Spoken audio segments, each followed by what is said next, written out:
The Concordant version of the Old Testament, copyright 2021 by the Concordant Publishing Concern. The second book of Chronicles, chapter 1.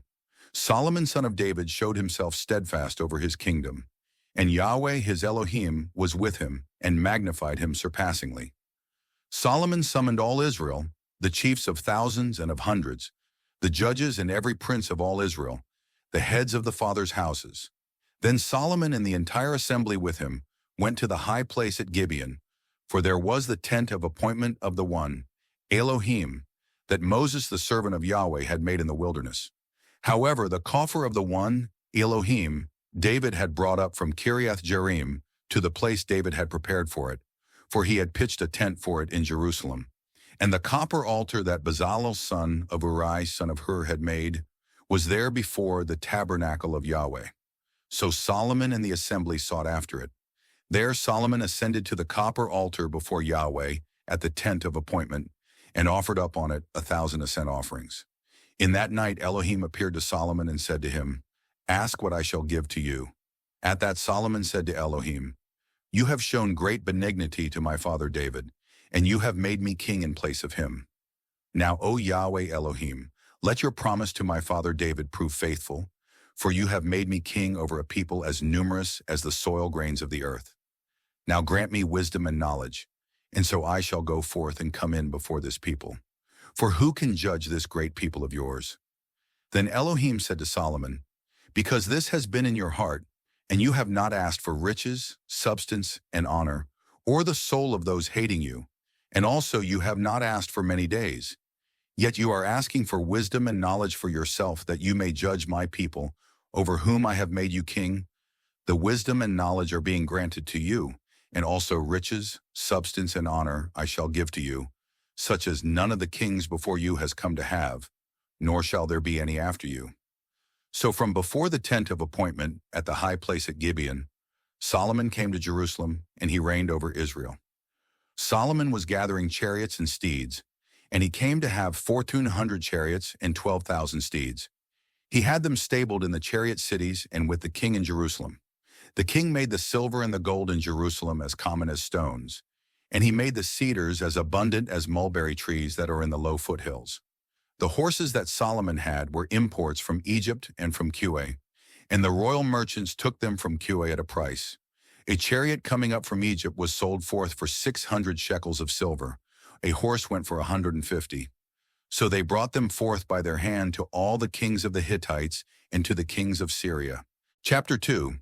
Solomon resolved to build a house for the name of Yahweh and a house for his royal position. Solomon numbered 70,000 men as burden carriers and 80,000 men as stone hewers in the hill country, and 3,600 men as overseers over them.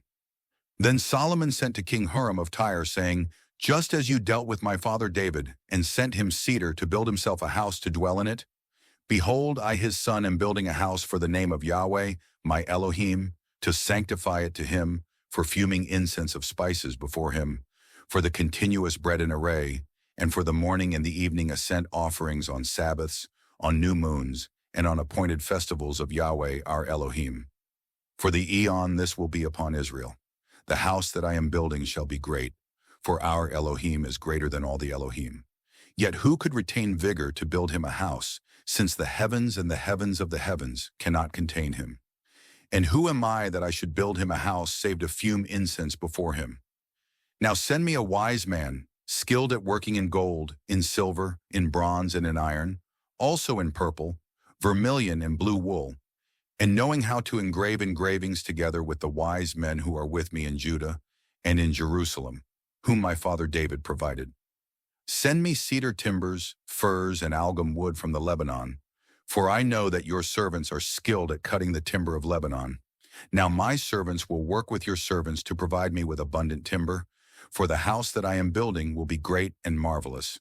I will even provide 20,000 kor of wheat as food for your servants, the choppers who cut down the trees, also 20,000 kor of barley, 20,000 bath measures of wine, and 20,000 bath measures of oil." King Hiram of Tyre replied in writing and sent it to Solomon. "In love for his people has Yahweh put you over them as king."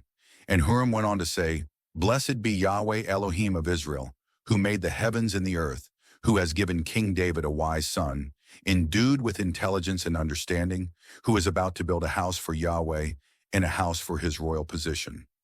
I now send you Huram-Abi, a wise man endued with understanding, the son of a woman from the daughters of Dan.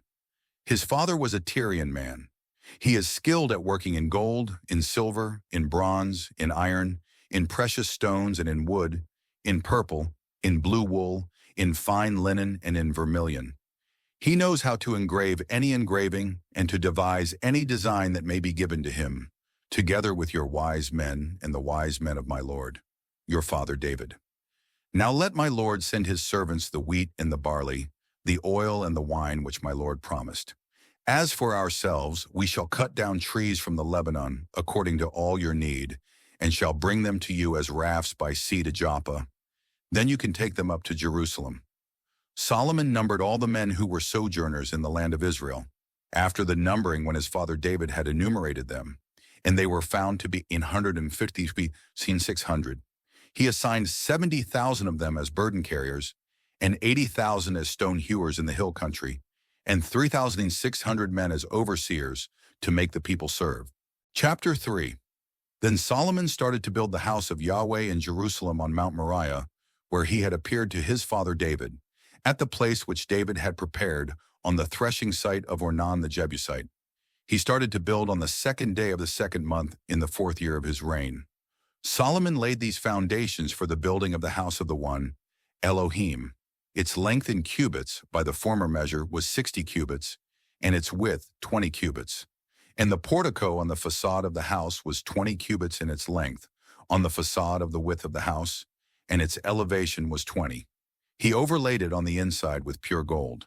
The greater house he paneled with wood of fir, and overspread it with good gold, and set up on it palm trees and braids. He overlaid the house with precious stone for beauty. The gold was gold from Parvam. He overspread the house with gold the rafters, the thresholds, its sidewalls, and its doors, and he engraved cherubim on the sidewalls. Inside he built the Holy of Holies. Its length on the facade of the width of the house was 20 cubits, and its width was 20 cubits. He overspread it with 600 talents of good gold. The weight of the gold for the nails was 50 shekels. Only their upper parts he overspread with gold. Then, inside the Holy of Holies, he made 2 cherubim in sculpted workmanship, and he overlaid them with gold. As for the wings of the cherubim, their length was 20 cubits, the one wing of 5 cubits touching the sidewall of the house, and the other wing of 5 cubits touching the wing of the other cherub. And the wing of the other cherub of 5 cubits was touching the sidewall of the house, while the other wing of 5 cubits was clinging to the wing of the other cherub. The wings of these cherubim were spread out 20 cubits, and they were standing on their feet with their faces inward. He also made the curtain of blue wool, purple and vermilion and fine linen, and he set up cherubim on it. Then he made before the house 2 columns, 35 cubits in length, and the column cap that was on top of it was 5 cubits. He made braids in the innermost sanctuary. He also put them on top of the columns, and he made 100 pomegranates and put them in the braids. He set up the columns on the facade of the temple, one to the right and one to the left, and he called the name of the right one Yashin and the name of the left one Boaz. Chapter 4. Then he made the copper altar, its length 20 cubits, its width 20 cubits, and 10 cubits its rise. He made the sea of cast metal, 10 cubits from its one lip to its other lip, circular round about. 5 cubits was its rise, and a measuring tape of 30 cubits would surround it round about. Beneath it was the likeness of oxen, surrounding it all around, 10 in a cubit, encompassing the sea round about. The oxen were in 2 rows cast in one casting with it.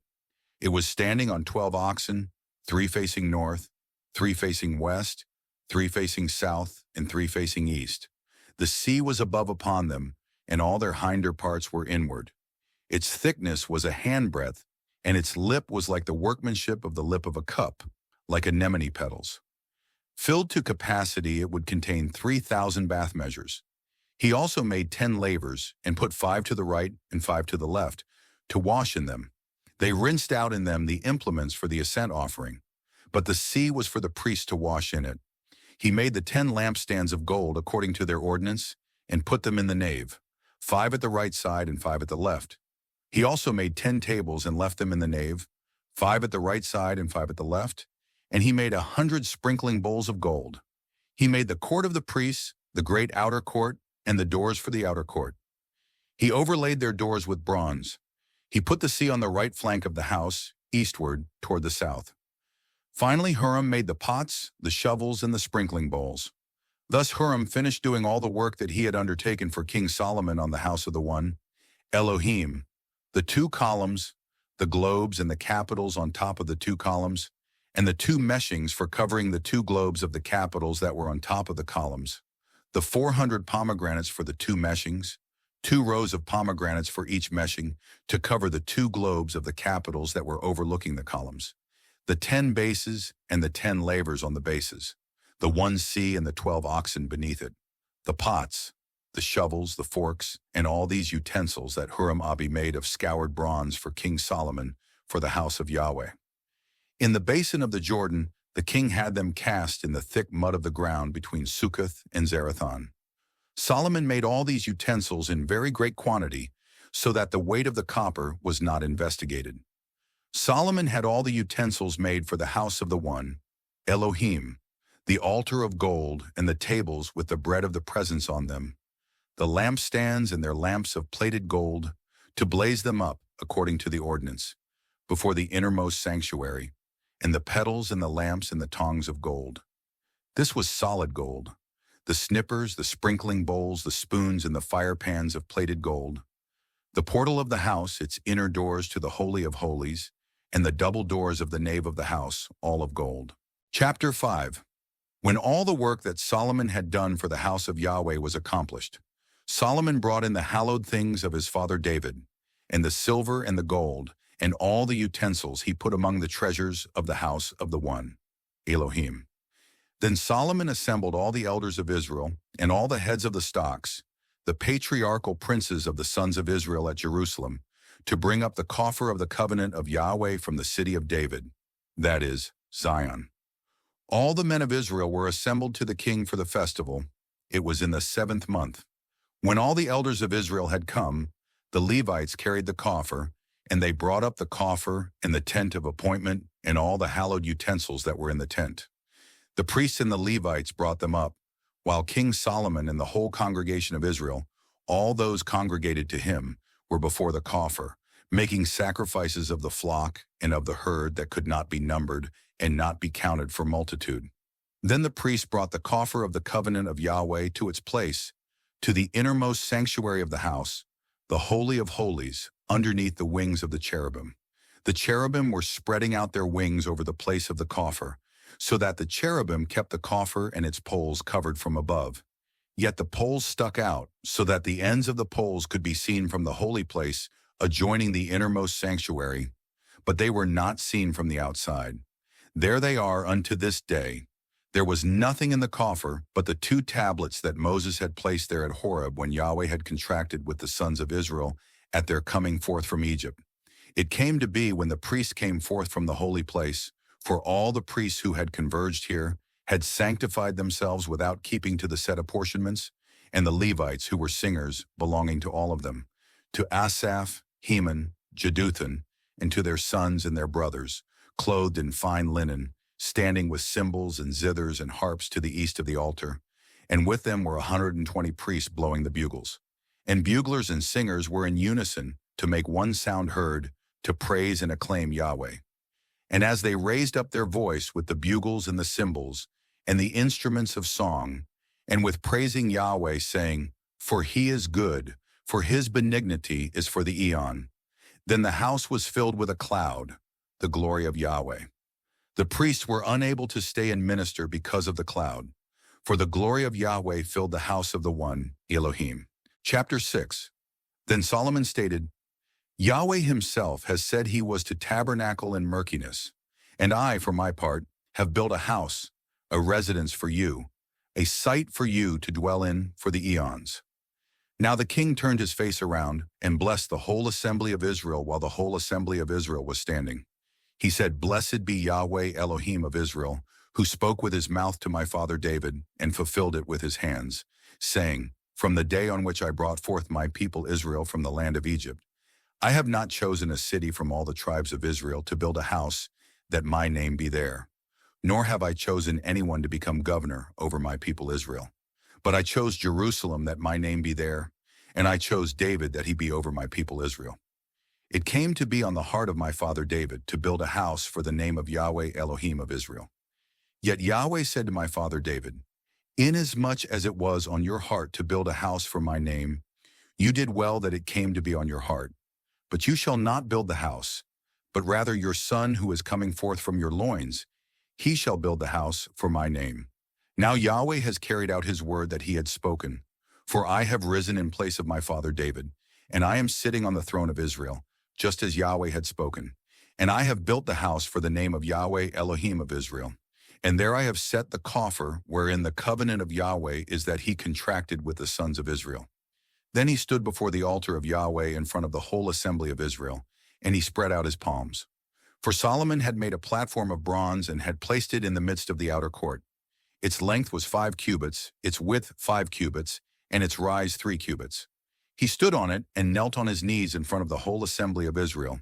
He spread out his palms to the heavens and said, O Yahweh Elohim of Israel, there is no Elohim like you in the heavens and on the earth, keeping the covenant and the benignity toward your servants who are walking before you with all their heart. You who have kept with your servant David my father what you spoke to him. You spoke with your mouth, and you fulfilled it with your hand, as on this day. And now, O Yahweh Elohim of Israel, keep with your servant David my father what you spoke to him, saying, There shall not be cut off a man of yours from before me to sit on the throne of Israel, if only your sons should keep their way to walk in my law, just as you have walked before me. And now, O Yahweh Elohim of Israel, let your word come true that you have spoken to your servant, to David. Will Elohim truly dwell with mankind on the earth? Behold, the heavens and the heavens of the heavens themselves cannot contain you. How much less indeed this house that I have built?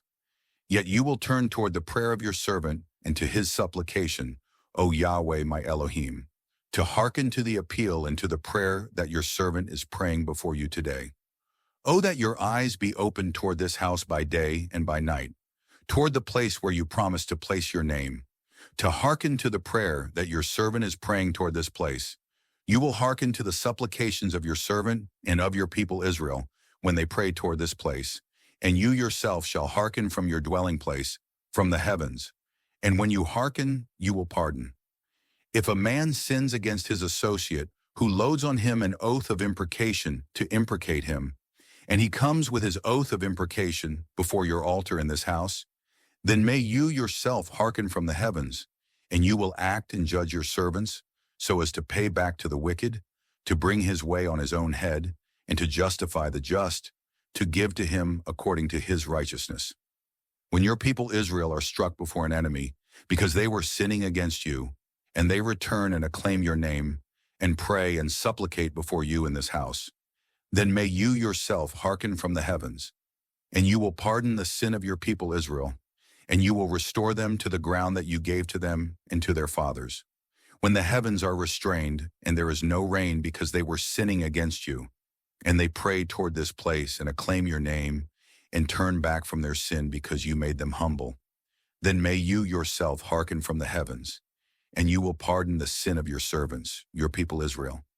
For you are directing them to the good way in which they should walk, and you will give rain on your land that you have given as an allotment to your people.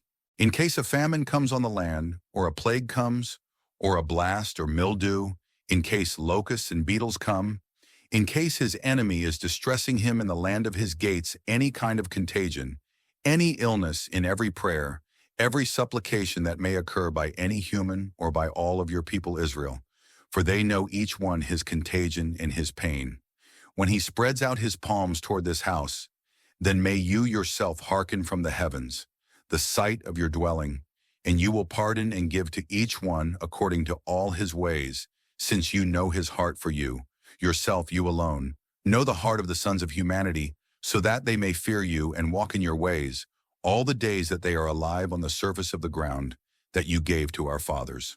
And also to the foreigner who is not of your people Israel, he who came from a far country on account of your name, for they shall hear of your great name, and your steadfast hand, and your outstretched arm when they come and pray toward this house. To them may you yourself hearken from the heavens, from the site of your dwelling, and you will act according to all for which the foreigner calls to you, in order that all the peoples of the earth may know your name, so as to fear you as do your own people Israel, and know that your name has been called over this house that I have built. In case your people go forth to a battle against their enemies, in the way that you send them, and they pray to you in the direction of this city that you have chosen, and toward the house that I have built for your name, then you will hearken from the heavens to their prayer and their supplication, and you will execute right judgment for them. In case they are sinning against you, for there is no human who does not sin, and you are angry with them, and give them up before the enemy, so that their captors capture them and bring them to the land of the enemy, far or near. Yet they turn back their heart in the land where they are captives, so that they return to you and supplicate in the land of their captivity, saying, We have sinned, we are depraved, and we are wicked. And they return to you with all their heart and with all their soul, in the land of their captors who had captured them. And they pray in the direction of their land that you gave to their fathers, and toward the city that you have chosen, and toward the house that I have built for your name. Then you will hearken from the heavens, from the site of your dwelling, to their prayer and their supplications. And you will execute right judgment for them, and you will pardon your people who have sinned against you. Now, my Elohim, I pray, may your eyes be open, and your ears attentive to the prayer of this place. And now do rise, O Yahweh Elohim, to your resting place, you in the coffer of your strength. Your priests, O Yahweh Elohim, may they be clothed with salvation, and your benign ones, may they rejoice in your goodness. O Yahweh Elohim, do not turn back from the face of your anointed one. O do remember the benignities promised your servant David. Chapter 7. As Solomon finished praying, the fire itself descended from the heavens and devoured the ascent offering and the sacrifices, and Yahweh's glory itself filled the house. The priests were unable to enter the house of Yahweh on that occasion, for the glory of Yahweh filled the house of Yahweh. And all the sons of Israel were watching when the fire descended and the glory of Yahweh was upon the house. And they bowed their brow to the earth on the pavement and worshipped and acclaimed Yahweh, for he is good, for his benignity is for the eon. Then the king and all the people were offering sacrifices before Yahweh. King Solomon offered the sacrifice of the oxen, 22,000, and 120,000 of the flock. Thus the king and all the people dedicated the house of the one, Elohim.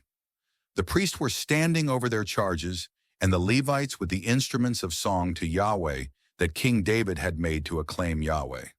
For his benignity is for the eon when David would praise by their hand. And the priests were blowing bugles in front of them, and all Israel were standing.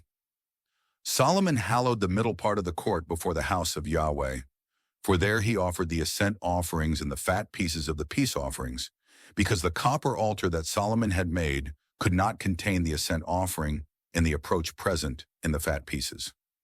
Thus Solomon observed the festival at that time for 7 days, and all Israel with him, a very great assembly, coming from Lebo-Hamath unto the Wadi of Egypt. On the 8th day they held a day of restraint, for they had observed the dedication of the altar for 7 days and the festival for 7 days. So on the 23rd day of the 7th month he dismissed the people to their tents, rejoicing and cheerful of heart over the goodness that Yahweh had shown to David, to Solomon, and to his people Israel. Thus Solomon finished the house of Yahweh and the house of the king, and he prospered in everything that had come into Solomon's heart to accomplish in the house of Yahweh and in his own house. Then Yahweh appeared to Solomon in the night and said to him, I have heard your prayer and have chosen this place as mine, as a house of sacrifice. If I restrain the heavens and there is no rain, or if I instruct the grasshopper to devour the land, or if I send a plague among my people, when my people upon whom my name has been called are submissive and pray, and seek my face and turn back from their evil ways, then I shall hear from the heavens, I shall pardon their sin, and I shall heal their land. Now my eyes shall be open, and my ears attentive to the prayer of this place.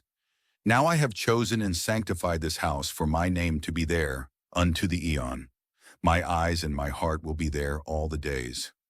As for you, if you should walk before me, just as your father David walked, by doing according to all that I have instructed you, and if you should keep my statutes and my ordinances, then I will confirm the throne of your kingship, just as I contracted with your father David, saying, there shall not be cut off a man of yours from ruling over Israel. But if you yourselves should turn away and forsake my statutes and my instructions that I have set before you, so that you go and serve other Elohim and bow down to them, then I will pluck them up off my ground that I have given to them, and I shall fling away from my face this house that I have sanctified for my name, and I shall make it a proverb and a byword among all the peoples. This house, it shall become rubbish heaps. Everyone passing by it shall be appalled. When he asks, on what grounds did Yahweh thus to this land and to this house? People will answer, because they forsook Yahweh, the Elohim of their fathers, who brought them forth from the land of Egypt, and they held fast on other Elohim, and worshipped them and served them. Therefore he brought all this evil on them. Chapter 8. It came to be at the end of 20 years when Solomon had built the house of Yahweh and his own house, that as for the cities which Huram returned to Solomon, Solomon rebuilt them and settled the sons of Israel there. Furthermore, Solomon went to Hamath-zobah and fastened a hold on it. He rebuilt Tadmor in the wilderness and all the provision cities that he had built in Hamath. He rebuilt Upper Beth-horon and Lower Beth-horon as fortified cities with walls, double doors, and bars. Also Baalath and all the provision cities that had become Solomon's, all the chariot cities and the cities for horsemen, and all his attachments which Solomon wished to build in Jerusalem, in the Lebanon, and in all the land under his rule. All the people left of the Hittite, the Amorite, the Perizzite, the Hivite, and the Jebusite, those who were not of Israel, from their sons who had been left after them in the land, whom the sons of Israel had not destroyed, Solomon brought them up for tributary service unto this day. Yet there were none of the sons of Israel whom Solomon made conscript servants for his workforce, for they were men of military age, his chiefs, his adjutants, and the chiefs of his chariotry and his horsemen. These were the chiefs of the deputies King Solomon had, 250, who were holding sway over the people. Solomon led up Pharaoh's daughter from the city of David to the house that he had built for her. For he said, though a wife of mine, she should not dwell in the house of David king of Israel, since they are holy to which the coffer of Yahweh has come. Then Solomon offered up ascent offerings to Yahweh on the altar of Yahweh that he had built before the portico, as a day-by-day requirement to offer up according to the instruction of Moses, for the Sabbaths, for the new moons, and for the appointed festivals 3 times in the year, at the festival of unleavened bread, at the festival of weeks, and at the festival of booths. According to the custom of his father David, he made stand the apportionments of the priests over their service, and the Levites over their charges, to praise and to minister in front of the priests, as required day in, day out, and the gatekeepers by their apportionments, gate by gate, for such was the instruction of David, the man of Elohim. They did not withdraw from the instruction of the king as to the priests and the Levites in regard to any matter, and to the treasuries. And all of Solomon's work was well prepared, at the day of the foundation of the house of Yahweh, until he finished it. Thus was the finishing up of the house of Yahweh. Then Solomon went to Etzion-Geber, and to Elath on the seashore in the land of Edom. Huram sent to him ships under the hand of his officials, along with crews who knew the sea. And they came with Solomon's servants to Ophir, and procured from there 450 talents of gold, and brought it to King Solomon. Chapter 9. When the queen of Sheba heard of Solomon's fame, she came to probe Solomon with dark enigmas. She came to Jerusalem to Solomon with a very illustrious retinue, camels carrying aromatics, gold in abundance, and precious stones. And she spoke with him all that was on her mind, while Solomon told her all her matters. There was no matter too obscure for Solomon that he could not tell her. When the queen of Sheba had discerned the wisdom of Solomon, and had seen the house that he had built, the food of his table, the seating of his officials, the standing of those ministering to him and their clothing, and his cupbearers and their clothing, as well as his ascent offering that he was offering up in the house of Yahweh, then there was no more spirit in her. So she said to the king, True was the word that I heard in my land about your affairs and about your wisdom. Yet I did not believe their words until I came, and my eyes had seen it. And behold, not half of the magnitude of your wisdom was told to me. You have added beyond the report that I heard. Happy are your men, happy are these officials of yours who are continually standing before you and hearkening to your wisdom. May Yahweh your Elohim be blessed, who delights in you so as to put you on his throne as king for Yahweh your Elohim. Because of your Elohim's love for Israel to make it stand for the eon, he has constituted you as king over them to execute right judgment and justice. Then she gave the king 120 talents of gold, a very great quantity of aromatics and precious stones. There has not been any such aromatic like this which the queen of Sheba gave to King Solomon. Besides, Huram's officials and Solomon's servants who brought gold from Ophir also brought algum wood and precious stones. The king used the algum wood for entranceways in the house of Yahweh and in the house of the king, also for harps and zithers for the singers. None like them had been seen before in the land of Judah. King Solomon gave to the queen of Sheba all her desire for which she asked, more than all she had brought to the king. Then she turned and went to her own land, she and her servants. The weight of the gold that came to Solomon in each year was 666 talents of gold, besides that from the exploring men and what the merchants were bringing. Also, all the kings of Arabia and the viceroys of the land were bringing gold and silver to Solomon. King Solomon made 200 large shields of ductile gold, 600 shekels of ductile gold he brought up on each large shield, and 300 shields of ductile gold. 300 shekels of gold he brought up on each shield, and the king put them in the Lebanon wildwood house. The king also made a great ivory throne and overlaid it with pure gold. The throne had 6 steps and a footrest of gold, kept bolted to the throne, also armrests on this side and on that side of the place of the seat, and 2 lions standing beside the armrests. 12 lions were standing there on the 6 steps, on this side and on that side. Such a thing had not been made for any other kingdom. All King Solomon's drinking vessels were gold, and all the vessels of the Lebanon wildwood house were plated gold. Silver was not reckoned as anything in Solomon's days, for the king had ships going to Tarshish with Huram's officials. Once in 3 years the Tarshish ships would come carrying gold, silver, elephant tusks, also apes and peacocks. Thus King Solomon was greater in riches and wisdom than all the other kings of the earth. And all the kings of the earth were seeking the face of Solomon to hear his wisdom that the one, Elohim, had bestowed in his heart. They were bringing each his approach present, articles of silver and articles of gold and raiments, stacte and aromatics, also horses and mules, a rate year by year. Solomon came to have 4,000 stalls of horses and chariots and 12,000 steeds. He had them stabled in the chariot cities and with the king in Jerusalem.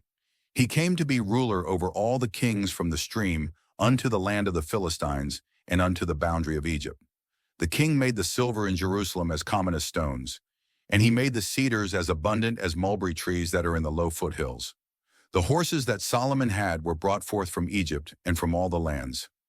As for the remaining affairs of Solomon, first and last, are they not written in the annals of Nathan the prophet, and in the prophecy of Ahijah the Shilonite, and in the visions of Iddo, the vision seer concerning Jeroboam, son of Nebat?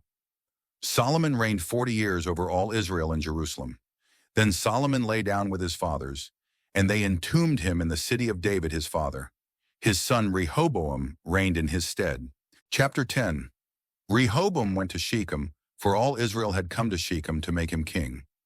It came to be as Jeroboam son of Nebat heard it when he was in Egypt, to which he had fled away from the face of King Solomon, that Jeroboam returned from Egypt.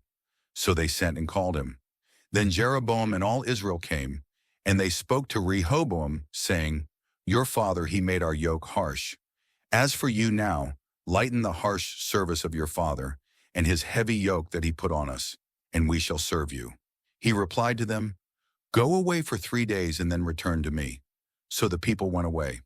Then King Rehoboam consulted the elders who had been standing before his father Solomon while he was alive, saying, How are you counseling to render a reply to this people?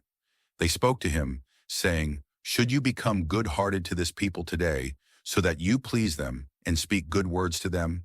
Then they will become your servants all their days. But he forsook the counsel of the elders with which they had counseled him, and consulted the young men who had grown up with him, who were standing before him. He asked them, "What are you counseling we should render as a reply to this people who have spoken to me, saying, 'Lighten the yoke that your father put on us'?" Then the young men who had grown up with him spoke to him, saying, "Thus you should answer the people who have spoken to you, saying, 'Your father, he made our yoke heavy. As for you, lighten it for us.' Thus you should answer them, 'My small finger, it is thicker than my father's waist. And now my father, he laid a heavy yoke on you. Yet I shall add to your yoke.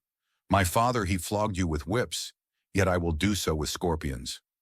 So Jeroboam and all the people came to Rehoboam on the third day, just as the king had spoken, saying, "Return to me on the third day." Yet the king answered them obstinately. King Rehoboam forsook the counsel of the elders.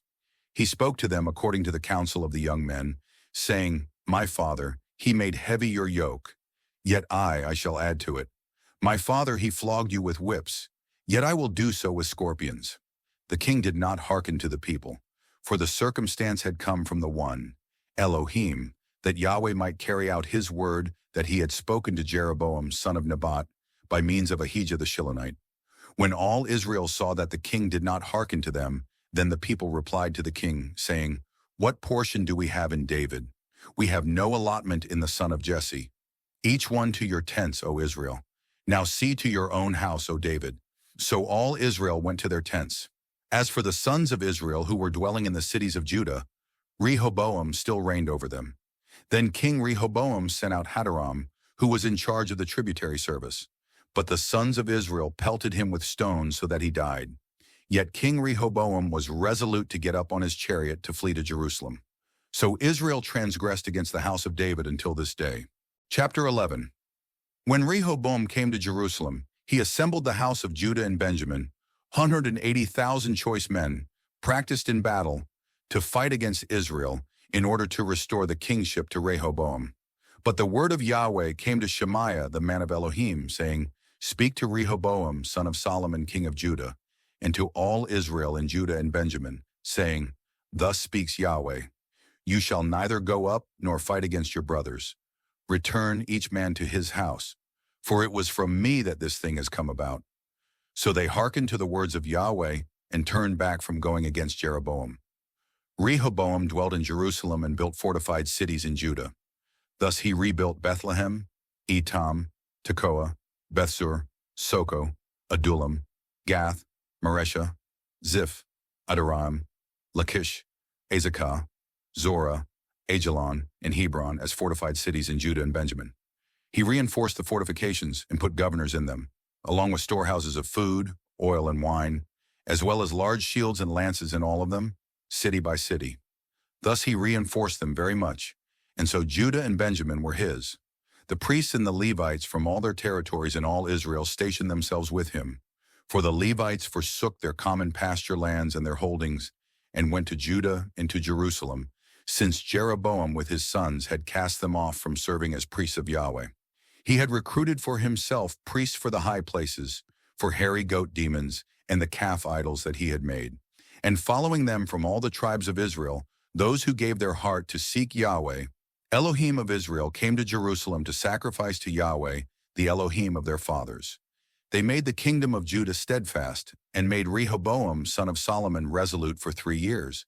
For they walked in the way of David and Solomon for 3 years. Rehoboam took a wife for himself, Mahalath, daughter of David's son Jeremoth, and of Abihail, daughter of Jesse's son Eliab. The sons she bore him were Jush, Shemariah, and Zaham. After her he took for himself Maacah, daughter of Absalom, who bore him Abijah, Attai, Ziza, and Shelomith. Rehoboam loved Maacah, daughter of Absalom, more than all his wives and his concubines, for he had taken up 18 wives and 60 concubines. He begot 28 sons and 60 daughters. Rehoboam assigned Abijah, son of Maacah, to officiate as the head, as governor among his brothers, so as to make him king. He acted understandingly, and he detailed some of all his sons to all the lands of Judah and Benjamin, and to all the fortified cities. He gave them sustenance in abundance, and he took up for them a throng of wives. Chapter 12. It came to be that, As soon as Rehoboam's kingship was established, and as soon as he held fast to it, he forsook the law of Yahweh, and all Israel with him.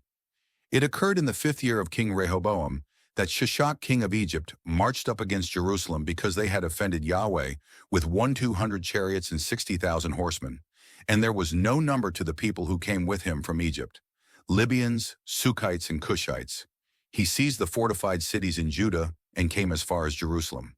Then Shemaiah the prophet came to Rehoboam and the chief officials of Judah who were gathered in Jerusalem because of Shishak, and he said to them, "Thus says Yahweh, you have forsaken me, and I also have forsaken you to the hand of Shishak."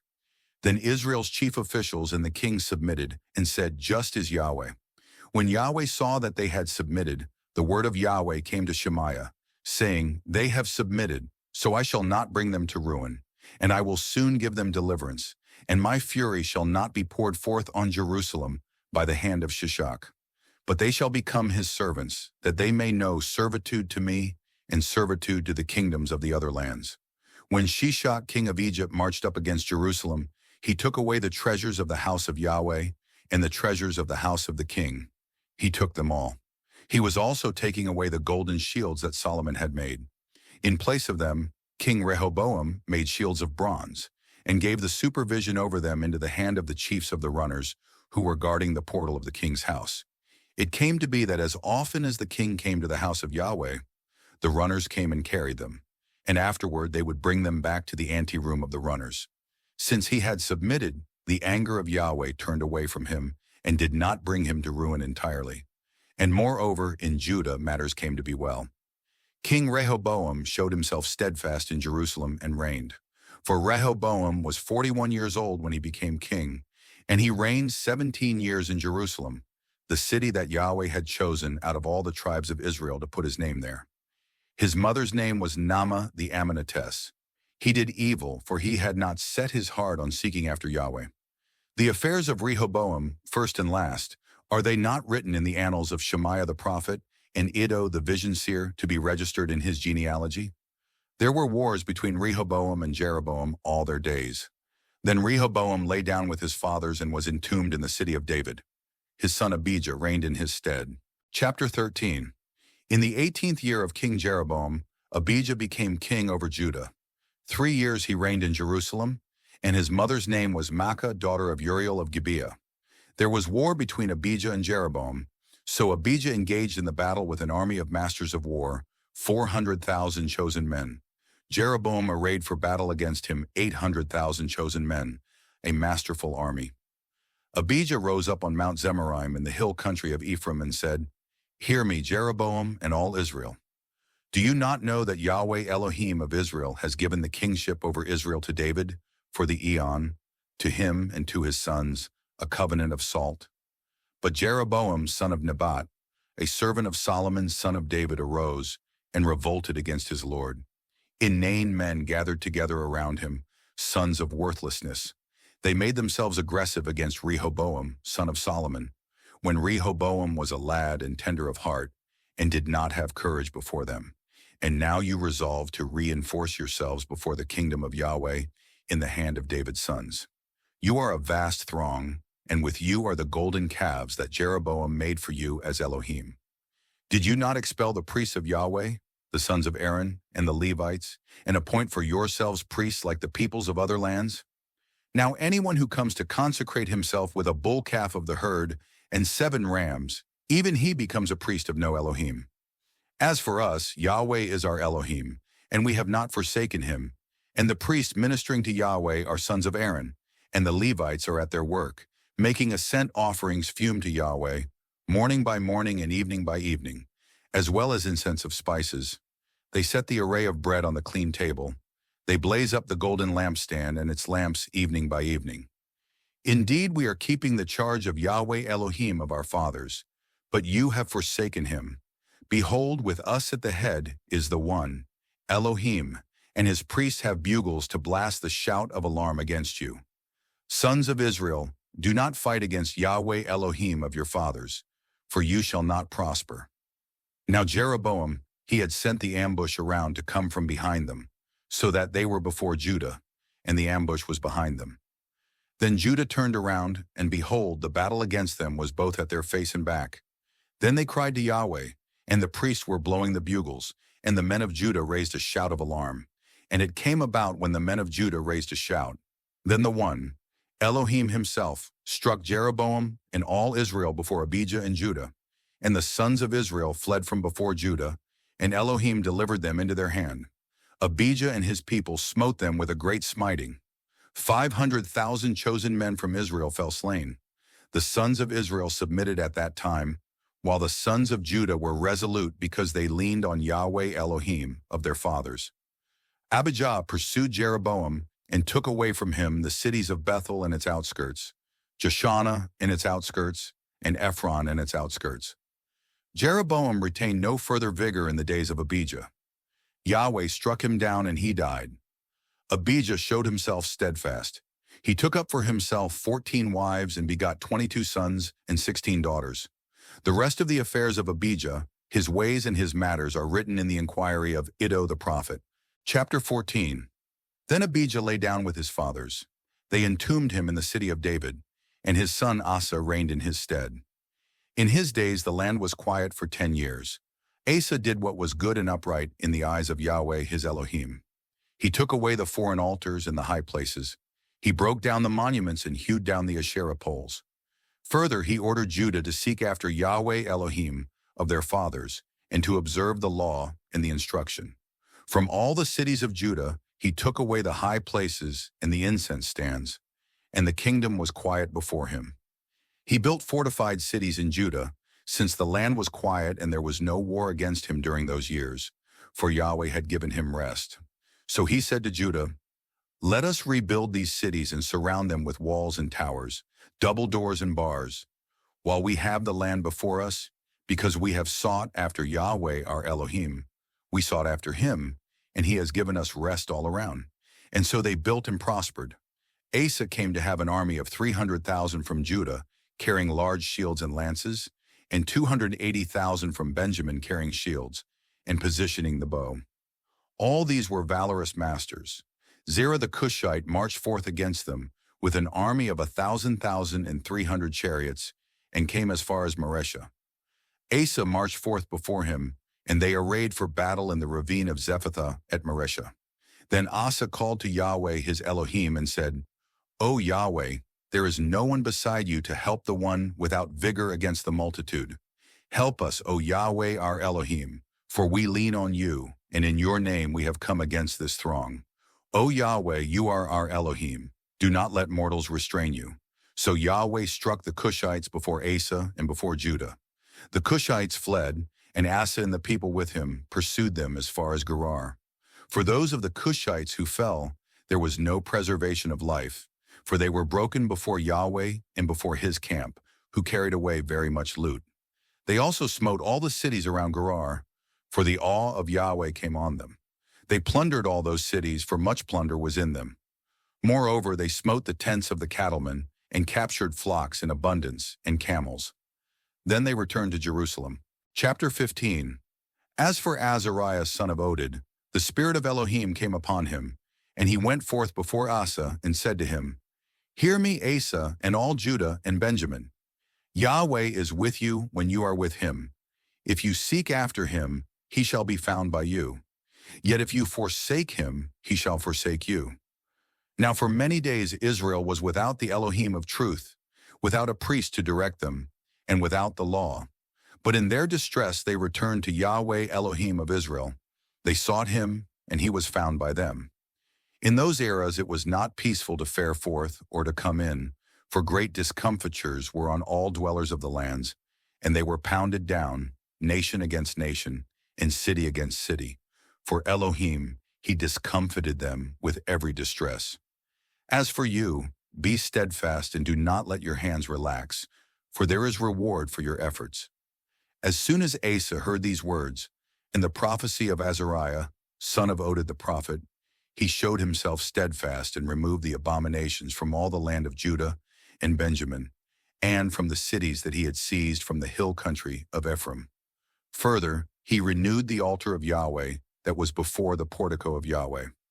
Then he convened all Judah and Benjamin, as well as the sojourners dwelling with them from Ephraim, Manasseh, and Simeon. For they had fallen to him from Israel in abundance, when they saw that Yahweh his Elohim was with him.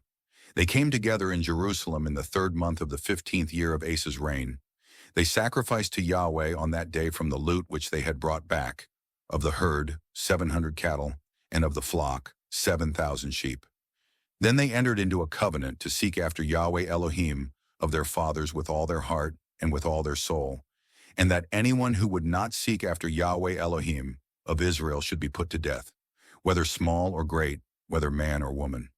So they swore to Yahweh with a loud voice, and with shouting, with bugles and with trumpets. All Judah rejoiced over the oath, for they swore with all their heart and sought after him with all their eagerness, so that he was found by them, and Yahweh gave them rest all around. As for his grandmother Maacah, King Asa himself even made her withdraw from her rank of queen mother, because she had made an obscene idol for Asherah. Asa cut down her obscene idol, pulverized and burned it in Wadi Kidron. Yet the high places were not taken away from Israel. However, Asa's heart was at peace all his days, and he brought to the house of the one, Elohim, the holy things of his father and his own holy things, silver and gold and vessels. There was no war until the 35th year of Asa's reign. Chapter 16. In the 36th year of Asa's reign, Baasha king of Israel marched up against Judah and rebuilt Ramah so as to allow no one to go forth or come in to Asa king of Judah. Now Asa brought forth silver and gold from the treasuries of the house of Yahweh and the house of the king, and he sent them to Ben-Hadad king of Syria, who dwelt in Damascus, saying, There is a covenant between me and you, between my father and your father. Behold, I send you silver and gold. Come, annul your covenant with Baasha king of Israel, so that he may go up away from me. Ben-Hadad hearkened to King Asa, and sent the chiefs of the armies that he had against the cities of Israel. They smote Ijon, Dan, Abel-Maim, and all the provision cities of Naphtali. Now it came to pass, as Baasha heard of it, that he left off from rebuilding Ramah and ceased his work. As for King Asa, he took all of Judah, and they carried away the stones of Ramah and the timbers of it with which Baasha had rebuilt it. With them Asa built up Geba and Mizpah. At that time Hanani the seer came to Asa king of Judah, and said to him, Because you leaned on the king of Syria, and did not lean on Yahweh your Elohim, therefore the army of the king of Israel escaped out of your hand. As for the Cushites and the Libyans, were they not a vast army with chariots and horsemen in very great abundance? Yet because you leaned on Yahweh, he gave them into your hand. For as regards Yahweh, his eyes go to and fro through all the earth to reinforce the heart of those who are at peace with him. You are exceedingly unwise in this matter, so henceforth there will be wars against you. Asa was vexed by the seer, and he gave him over to the house of stocks because he was irate at him about this. Asa also maltreated some of the people at that time. Now the affairs of Asa, first and last, behold, they are written on the scroll of the kings of Judah and Israel. In the 39th year of his reign, Asa was affected with gangrene in his feet until his illness became very severe. Yet even in his illness he did not seek after Yahweh, but resorted to healers. Then Asa lay down with his fathers. He died in the year 41 of his reign, and they entombed him in his grand tomb that he had dug out for himself in the city of David. They laid him in the bed that was filled with aromatics, all sorts of ointments elaborately compounded, and they burned for him an exceedingly great funeral fire. Chapter 17. His son Jehoshaphat reigned in his stead and showed himself steadfast against Israel. He posted armed units in all fortressed cities of Judah and put garrisons in the land of Judah and in the cities of Ephraim that his father Asa had seized.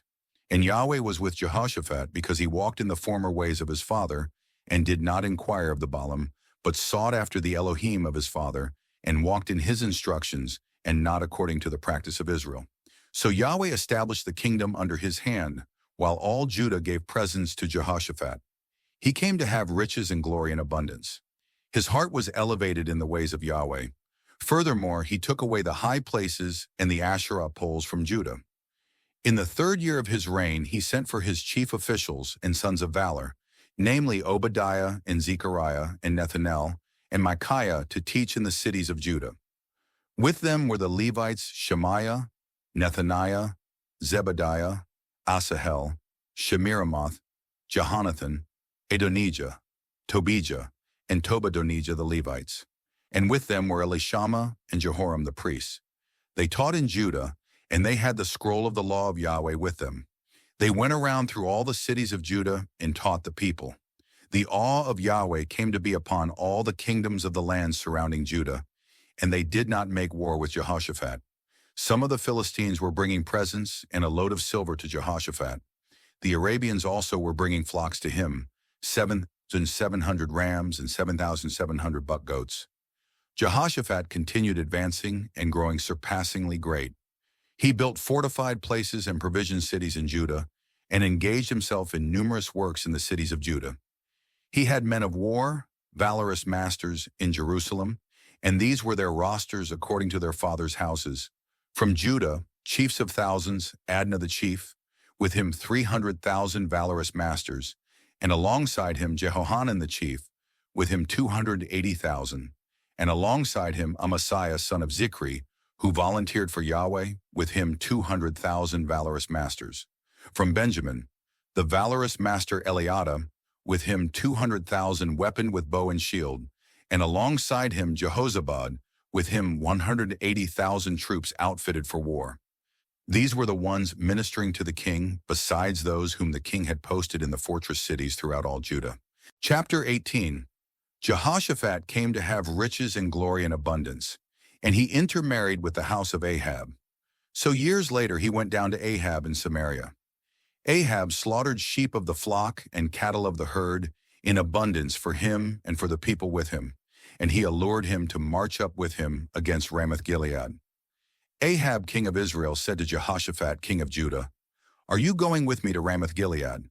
And he replied to him, "I likewise, such as you, my people likewise, such as your people, with you in the war." Jehoshaphat also said to the king of Israel, "I pray, inquire today for the word of Yahweh." So the king of Israel convened the prophets, 400 men, and he said to them, "Shall we go to war against Ramoth-Gilead, or should I forbear?" They replied, "Go up. The one Elohim shall give it into the king's hand." Yet Jehoshaphat said, "Is there no other prophet of Yahweh here, that we may inquire through him?" The king of Israel replied to Jehoshaphat, "There is one more man through whom to inquire of Yahweh.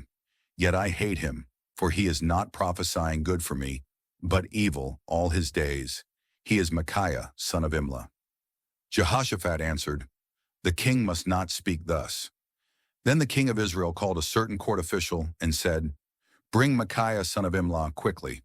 The king of Israel and Jehoshaphat, king of Judah, being clothed in their royal robes, were sitting each one on his throne, sitting at the threshing site by the portal of the gate of Samaria, and all the prophets before them feigned themselves prophets. Zedekiah, son of Chenaanah, made for himself horns of iron and said, "Thus speaks Yahweh, with these you shall gore Syria unto their finish." All the prophets were prophesying so, saying, "March up to Ramoth-Gilead and prosper. Yahweh will give it into the king's hand." The messenger who had gone to call Micaiah spoke to him, saying, "Behold, the words of the prophets, with one mouth, are well-pleasing to the king. I pray, let your word become like one word with them, and you will speak good things." Yet Micaiah replied, "As Yahweh lives, what my Elohim should say to me, this is it that I shall speak." When he came to the king, then the king said to him, "Micaiah, shall we go to war against Ramoth-Gilead, or should I forbear?" He replied, "March up and prosper. They shall be given into your hand."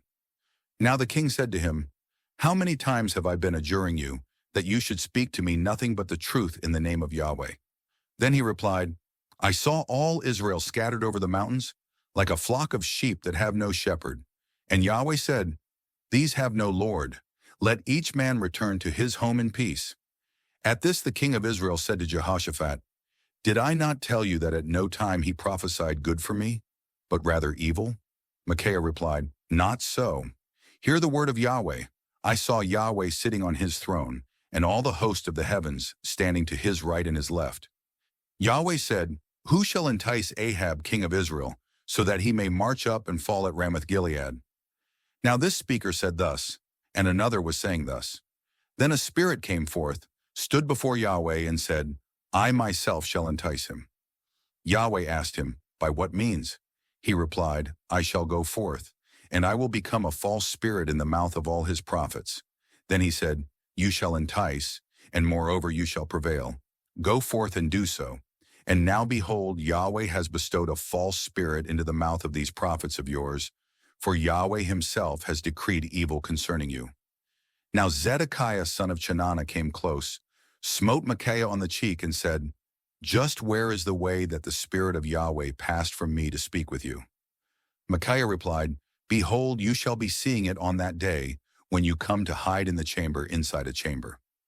Then the king of Israel said, "Take Micaiah and turn him back to Amon, chief of the city, and to Joash, son of the king.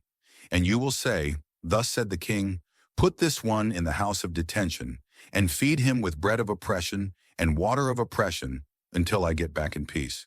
Micaiah replied, "Should you return, yea, return in peace, then Yahweh has not spoken through me." And he added, "Hear ye peoples, all of them." The king of Israel and Jehoshaphat, king of Judah, marched up to Ramoth-Gilead. And the king of Israel said to Jehoshaphat, "I will disguise myself and enter into the battle. Yet you put on my garments."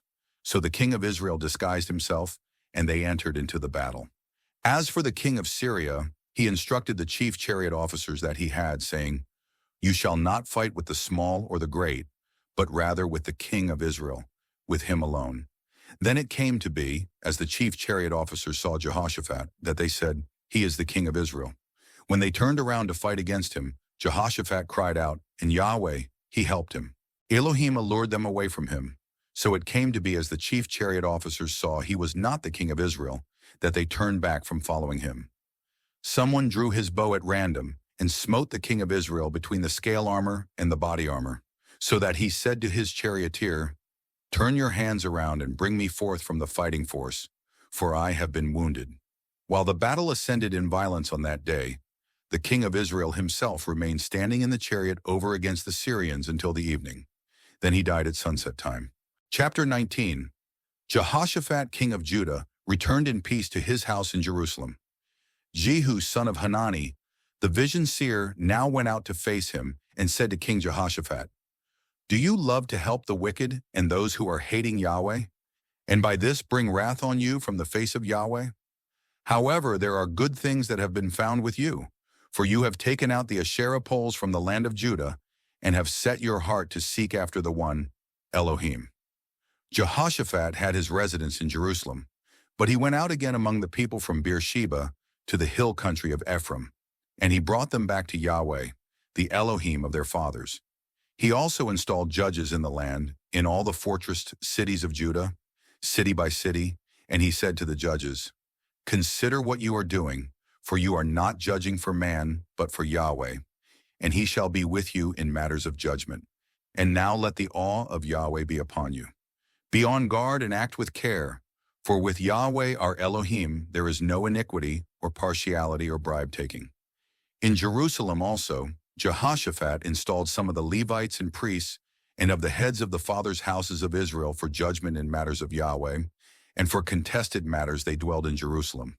And he instructed them, saying, "Thus should you act in the fear of Yahweh, with faithfulness and wholeheartedly. In any contested matter which comes before you from your kinsmen dwelling in their cities, whether cases of blood against blood, or offenses against the law, the instructions, statutes, or ordinances, you must warn them so that they do not incur guilt before Yahweh, and wrath come upon you and your brothers. Thus you must do, then you shall not incur guilt. Behold, Amariah the head priest is over you in all matters of Yahweh, and Zebadiah son of Ishmael, the governor of the house of Judah, in all matters of the king. And the Levites will serve as clerks before you. Be steadfast and act, and Yahweh shall be with the good." Chapter 20. It came about afterward, when the sons of Moab and the sons of Ammon, and with them some of the Munnim, had set out against Jehoshaphat in war, that people came and told Jehoshaphat, saying, "A vast throng is setting out against you from across the sea from Syria, and behold, they are in Hazazon Tamar, that is, En-Gedi." Jehoshaphat became fearful and set his face to inquire of Yahweh, and he proclaimed a fast for all Judah. So those of Judah were brought together to appeal earnestly to Yahweh. Also they came in from all cities of Judah to seek after Yahweh. Then Jehoshaphat stood up in the assembly of Judah in Jerusalem at the house of Yahweh before the new court. He said, O Yahweh Elohim of our fathers, are you not the Elohim of the heavens? You are ruling over all the kingdoms of the nations. Vigor and mastery are in your hand, and no one is able to stand up against you. Are not you our Elohim, who evicted the dwellers of this land from before your people Israel? And you gave it for the eon to the seed of Abraham who loved you. They settled in it, and in it they built for you a sanctuary for your name, saying, if evil comes upon us, whether sword, judgment, plague, or famine, let us stand before this house and before you, for your name is called in this house, and we shall cry out to you in our distress, and you shall hear and save us. Now behold the sons of Ammon and Moab in Mount Seir, into whose area you did not let Israel enter when they came from the land of Egypt, but they withdrew from them and did not exterminate them. And now behold, they are requiting us by coming in to drive us out from your tenancy that you let us take over. O Yahweh our Elohim, will you not judge them? For no vigor is there in us facing this vast throng that is set out against us, and we ourselves do not know what we should do, but our eyes are toward you. All Judah were standing before Yahweh, as well as their little ones, their wives and their sons. Then in the midst of the assembly, the Spirit of Yahweh came upon Jahaziel, son of Zechariah, son of Benaiah, son of Jeiel, son of Mattaniah, the Levite, of the sons of Asaph. He said, pay attention, all Judah, dwellers of Jerusalem, and King Jehoshaphat. Thus says Yahweh to you, do not you fear, and do not you be dismayed because of this vast throng, for the battle is not yours, but Elohim's. Tomorrow go down against them. Behold, they are ascending by the ascent of Ziz, and you will find them at the rear of the wadi, facing the wilderness of Jeruel. You will not have to fight in this battle. Stand by, stand and see the salvation by Yahweh who is with you. Judah and Jerusalem, do not fear, and do not be dismayed. Tomorrow march forth facing them, and Yahweh will be with you. Jehoshaphat bowed his head low with his brow toward the earth, and all Judah and the dwellers of Jerusalem fell down before Yahweh, worshiping Yahweh. Then the Levites of the sons of the Kohathites and of the sons of the Korahites rose up to praise Yahweh Elohim of Israel with a surpassingly loud voice. They rose early in the morning and marched forth to the wilderness of Tekoa. As they went out, Jehoshaphat stood and said, hear me, Judah and dwellers of Jerusalem. Put faith in Yahweh your Elohim, and you shall be found faithful. Believe in his prophets and prosper. After consulting with the people, he recruited singers for Yahweh, praising his holy effulgence, as they went forth before the vanguard, saying, acclaim Yahweh, for his benignity is for the eon. Now as they started off with jubilant song and praise, Yahweh set ambushers against the sons of Ammon, Moab, and Mount Seir, who had set out against Judah, and they were struck down. The sons of Ammon and Moab stood up against the dwellers from Mount Seir to doom and exterminate them. And as soon as they finished with the dwellers from Seir, they backed up their own massacre, each man against his associate. When Judah came to the overlook in the wilderness, they viewed the throng, and behold, there they were, corpses fallen to the earth. There had been no deliverance. So Jehoshaphat and his people came to plunder the loot on them. They found domestic beasts in abundance, as well as materiel and clothes and coveted articles. So they despoiled for themselves until they were no longer able to carry it away. For 3 days they were plundering the loot, for it was abundant. And on the 4th day they assembled in the vale of Berakah, for there they blessed Yahweh. Therefore they call the name of that place Vale of Berakah until today. All the men of Judah and Jerusalem turned about with Jehoshaphat at their head to return to Jerusalem with rejoicing, for Yahweh had made them rejoice over their enemies. They entered Jerusalem with zithers and harps and bugles playing and went to the house of Yahweh. Now the awe of Elohim came upon all the kingdoms of the lands when they heard that Yahweh had fought against the enemies of Israel. So Jehoshaphat's kingdom had quietness, for his Elohim had granted him rest round about. Thus Jehoshaphat reigned over Judah. He was 35 years old when he became king, and he reigned 25 years in Jerusalem. His mother's name was Azubah, daughter of Shilhi. He walked in the way of his father Asa, and did not withdraw from it, doing what was upright in the eyes of Yahweh. However, they did not take away the high places, and the people themselves had not yet prepared their heart for the Elohim of their fathers. As for the rest of the affairs of Jehoshaphat, first and last, behold, they are written in the annals of Jehu son of Hanani, that were entered in the scroll of the kings of Israel. Afterward, King Jehoshaphat of Judah joined himself with Ahaziah king of Israel, who acted wickedly in what he did.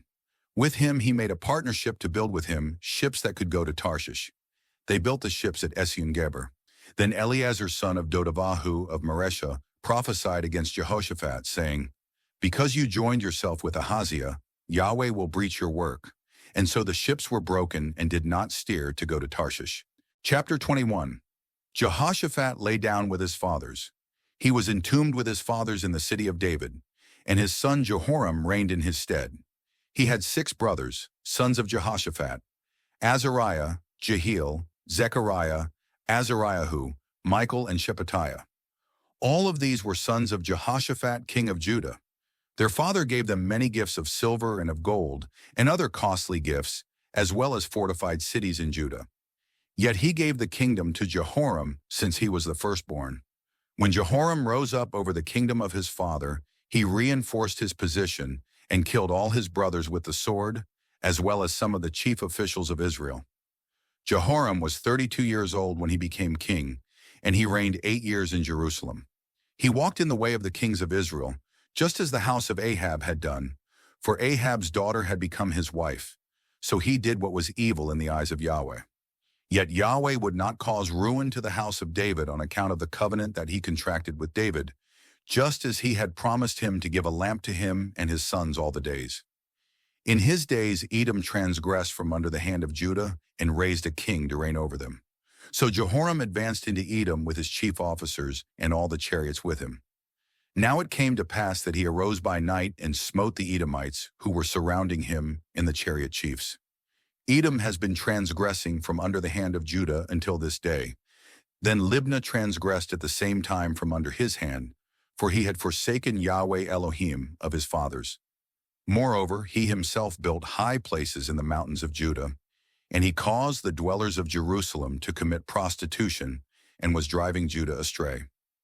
Then a document came to him from Elijah the prophet, saying, thus says Yahweh Elohim of your father David, whereas you do not walk in the ways of your father Jehoshaphat, or in the ways of Asa king of Judah, and whereas you have been walking in the way of the kings of Israel, and have caused Judah and the dwellers of Jerusalem to commit prostitution, as the house of Ahab had caused the commission of prostitution, and you also killed your brothers of your father's house, who were better than you, behold, Yahweh will strike a great stroke against your people, against your sons, against your wives, against all your goods, and against you with an evil illness, with an illness of your bowels, until because of the illness your bowels shall come forth day by day. Yahweh roused against Jehoram the spirit of the Philistines and the Arabians, who were by the side of the Cushites. They marched up against Judah, broke through its defenses, and captured all the goods that were found in the king's house, as well as his sons and his wives. No son remained to him, only Jehoahaz, the youngest of his sons. After all this, Yahweh struck him in his bowels with an illness for which there was no healing. It continued for day after day, and as the time went forth, after the end of 2 years of days, his bowels came forth because of his illness, and he died in evil travail. But his people made no funeral fire for him, like the funeral fires of his fathers. He was 32 years old when he became king, and he reigned 8 years in Jerusalem. He departed as not desirable, and they entombed him in the city of David, though not in the tombs of the kings. Chapter 22. The dwellers of Jerusalem made Ahaziah, his youngest son, king in his stead, for the raiding party that came with the Arabians to the camp had killed all the first ones. So Ahaziah son of Jehoram reigned as king of Judah. Ahaziah was 22 years old when he became king, and he reigned 1 year in Jerusalem. His mother's name was Athaliah, granddaughter of Omri.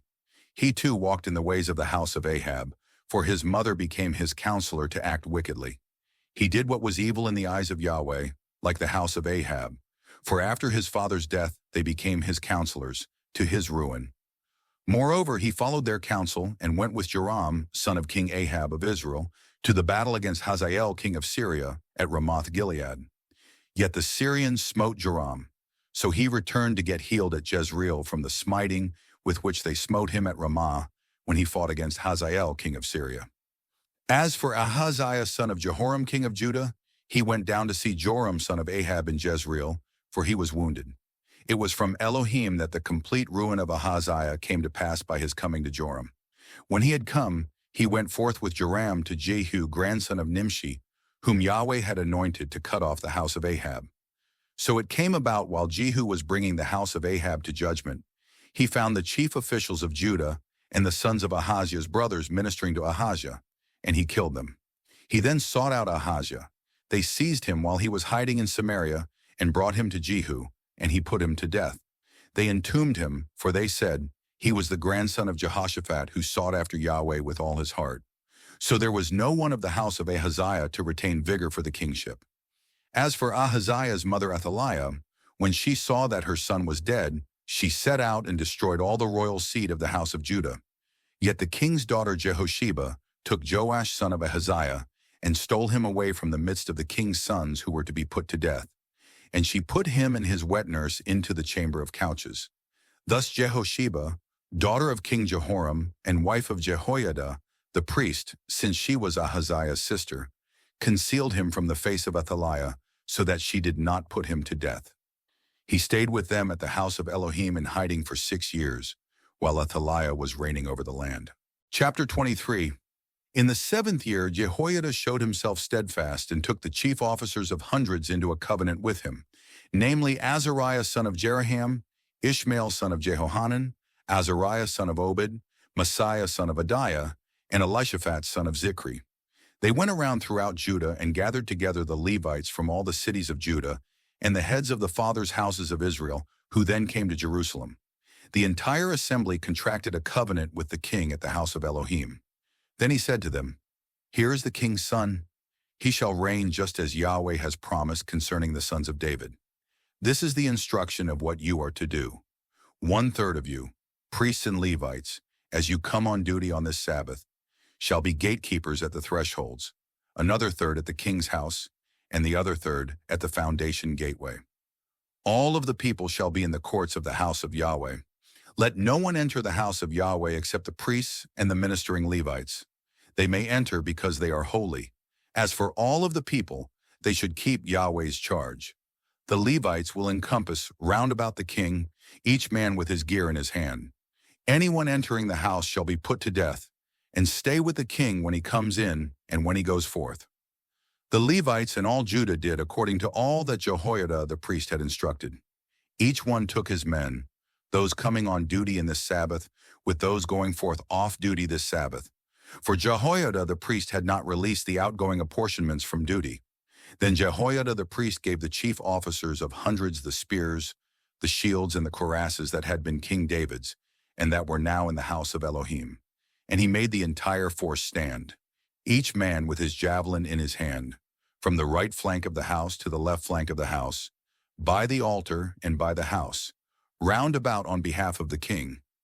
Then they brought forth the king's son. They put the insignia on him and gave him the testimony. They proclaimed him king, and Jehoiada and his sons anointed him and said, "Long live the king." When Athaliah heard the voice of the people and the runners praising the king, she came out to the people at the house of Yahweh. Then she saw there the king standing by his column at the entry. The chiefs with the bugles were beside the king, and all the people of the land were rejoicing and blowing bugles, and the singers with instruments of song, knowledgeable in leading the praise. Athaliah tore her garments and shouted, "Conspiracy! Conspiracy!" Jehoiada the priest instructed the chief officials of hundreds, the officers of the armed unit, and said to them, "Bring her forth, out from inside the ranks. Anyone coming after her shall be put to death with the sword." For the priest thought, "You must not put her to death in the house of Yahweh." So they laid hands on her when she came to the entry of the horse gate to the king's house, and they put her to death there. Then Jehoiada contracted a covenant between himself and all the people, and the king, that they would be Yahweh's people. Then all the people came to the house of Baal and tore it down. They broke his altars and his images, and they killed Mattan the priest of Baal before the altars. Jehoiada posted supervisors over the house of Yahweh into the hand of the Levitical priests whom David had apportioned over the house of Yahweh to offer up ascent offerings to Yahweh, as written in the law of Moses, with rejoicing and with song by the hands of David. He made the gatekeepers stand at the gateways of the house of Yahweh, so that no one who was unclean in any way might enter. He took the chief officers of hundreds, the nobles, and the rulers of the people, and all the people of the land, and he brought the king down from the house of Yahweh.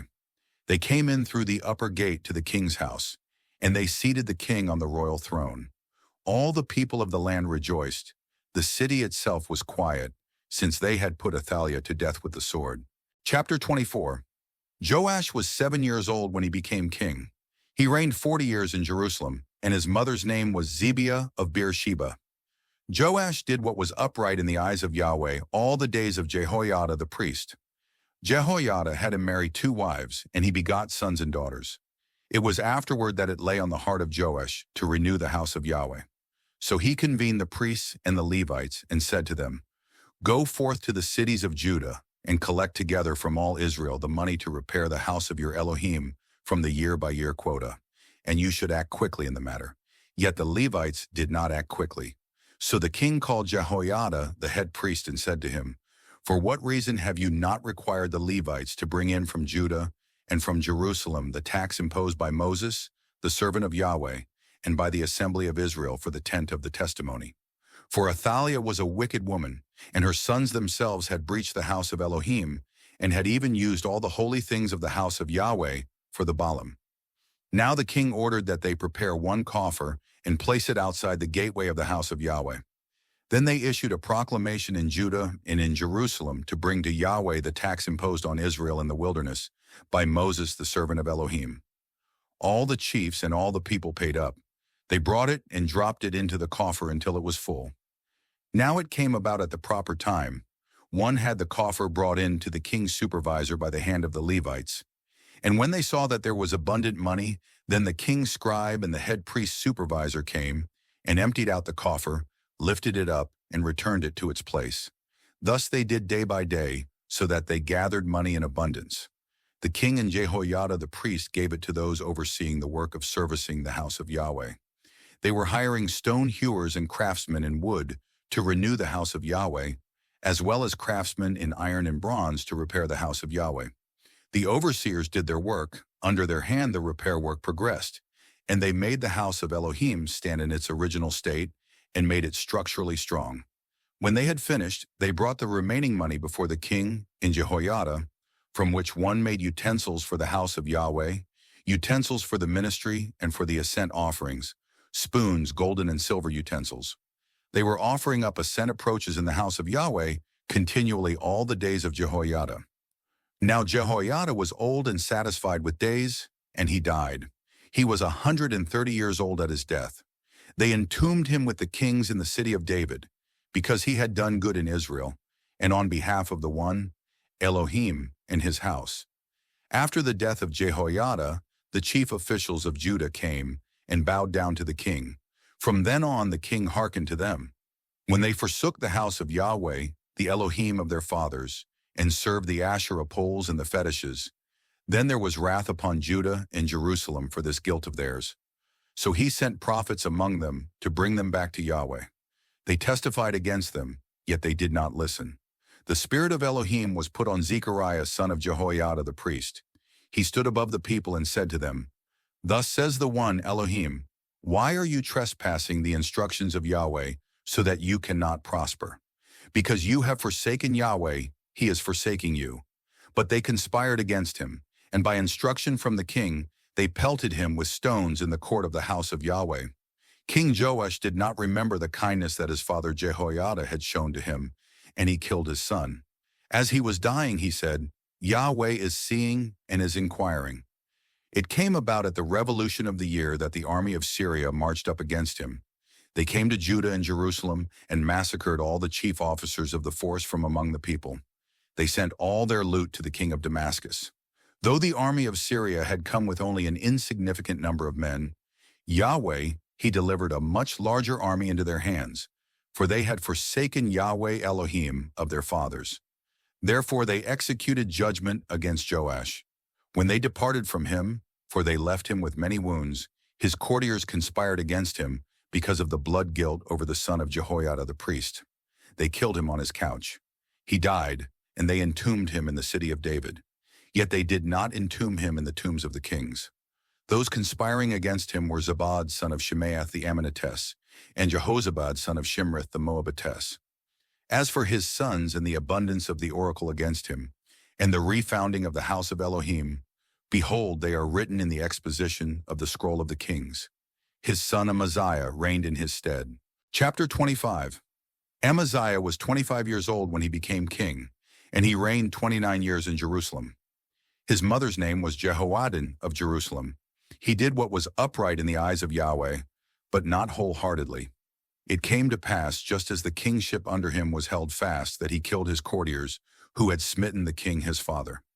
Yet their sons he did not put to death, according to what is written in the scroll of the law of Moses, in which Yahweh gave instruction, saying, Fathers shall not be put to death on account of their sons' sins, nor shall sons be put to death on account of their fathers' sins, but rather shall each man be put to death for his own sin.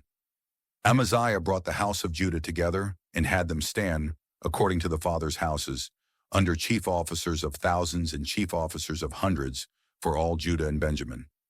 He mustered them from 20 years old and upward, and he found them to be 300,000 choice men going forth for enlistment, holding lance and large shield. He also hired from Israel 100,000 masterful soldiers for 100 talents of silver.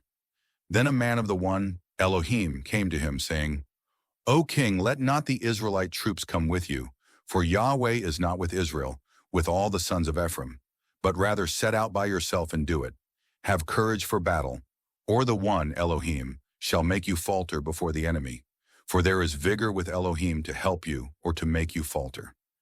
At this Amaziah asked the man of Elohim, What am I to do about the 100 talents that I gave for the Israelite troops? The man of Elohim replied, Yahweh has more to give you than this. So Amaziah separated them out and let the troops that had come to him from Ephraim go to their own place. Their anger against Judah was exceedingly hot, and they returned to their place in hot anger. As for Amaziah, he showed himself steadfast. He led his force and marched to the Salt Ravine. He smote 10,000 of the sons of Seir. The sons of Judah captured 10,000 alive and brought them to the top of the crag. They flung them down from the top of the crag, and all of them were mangled. As for the men of the troops whom Amaziah had turned back from going with him to war, they ransacked the cities of Judah from Samaria unto Beth-horon. They smote 3,000 of them and plundered much plunder. It occurred after Amaziah had come back from smiting the Edomites, that he brought along the Elohim of the sons of Seir, and made them stand as Elohim for himself. He worshipped before them and fumed incense to them. At that Yahweh's anger grew hot against Amaziah, and he sent a prophet to him, who said to him, Why do you seek after the Elohim of the people which could not rescue their people from your hand? And it came to pass while he spoke to him, that Amaziah said to him, Have we appointed you a counselor to the king? Leave off for your own sake. Why should they smite you? So the prophet left off.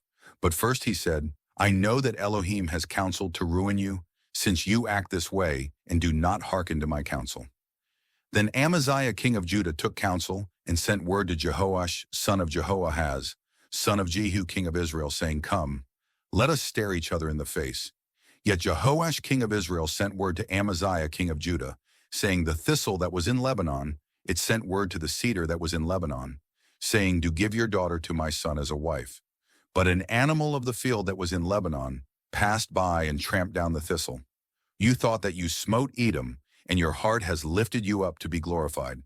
Now do stay in your own house. Why should you stir yourself up for evil, so that you will fall, you and Judah with you? Yet Amaziah did not hearken, for it was from the one, Elohim, in order to give them into the hand of Jehoash, because they had sought after the Elohim of Edom.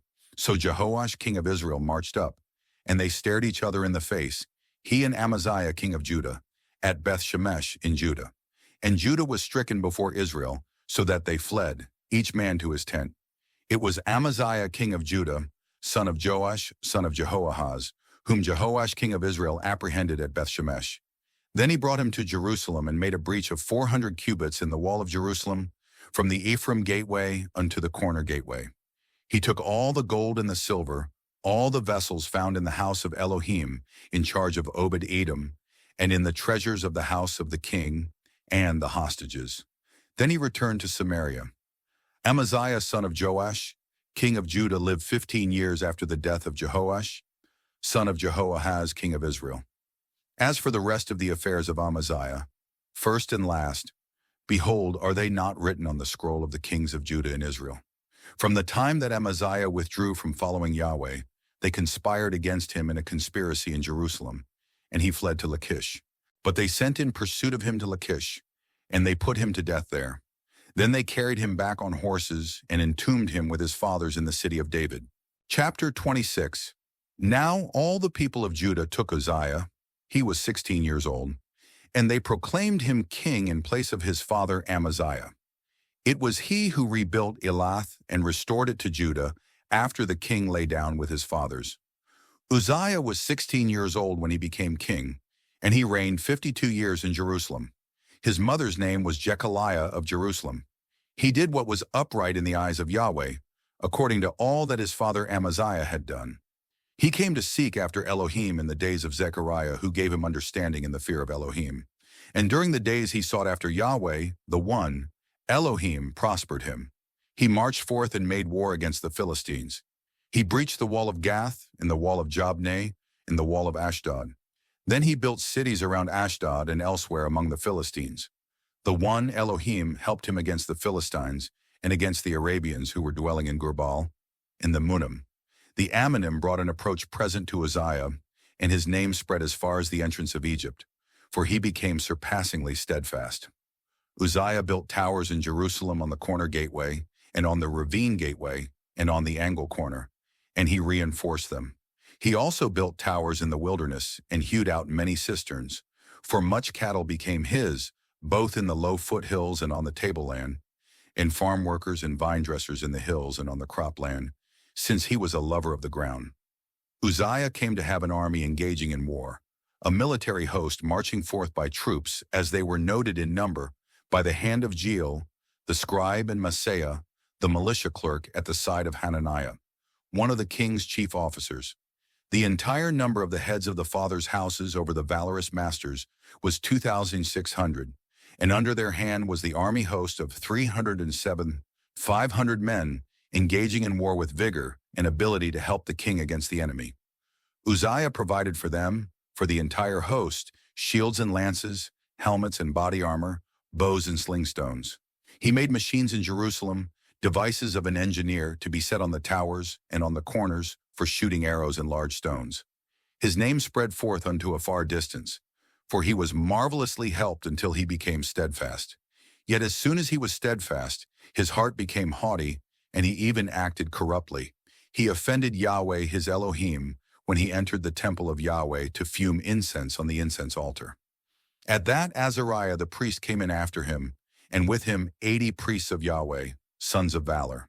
They stood up against King Uzziah and said to him, "It is not for you, Uzziah, to fume incense to Yahweh, but for the priests, the sons of Aaron, who are hallowed to fume incense.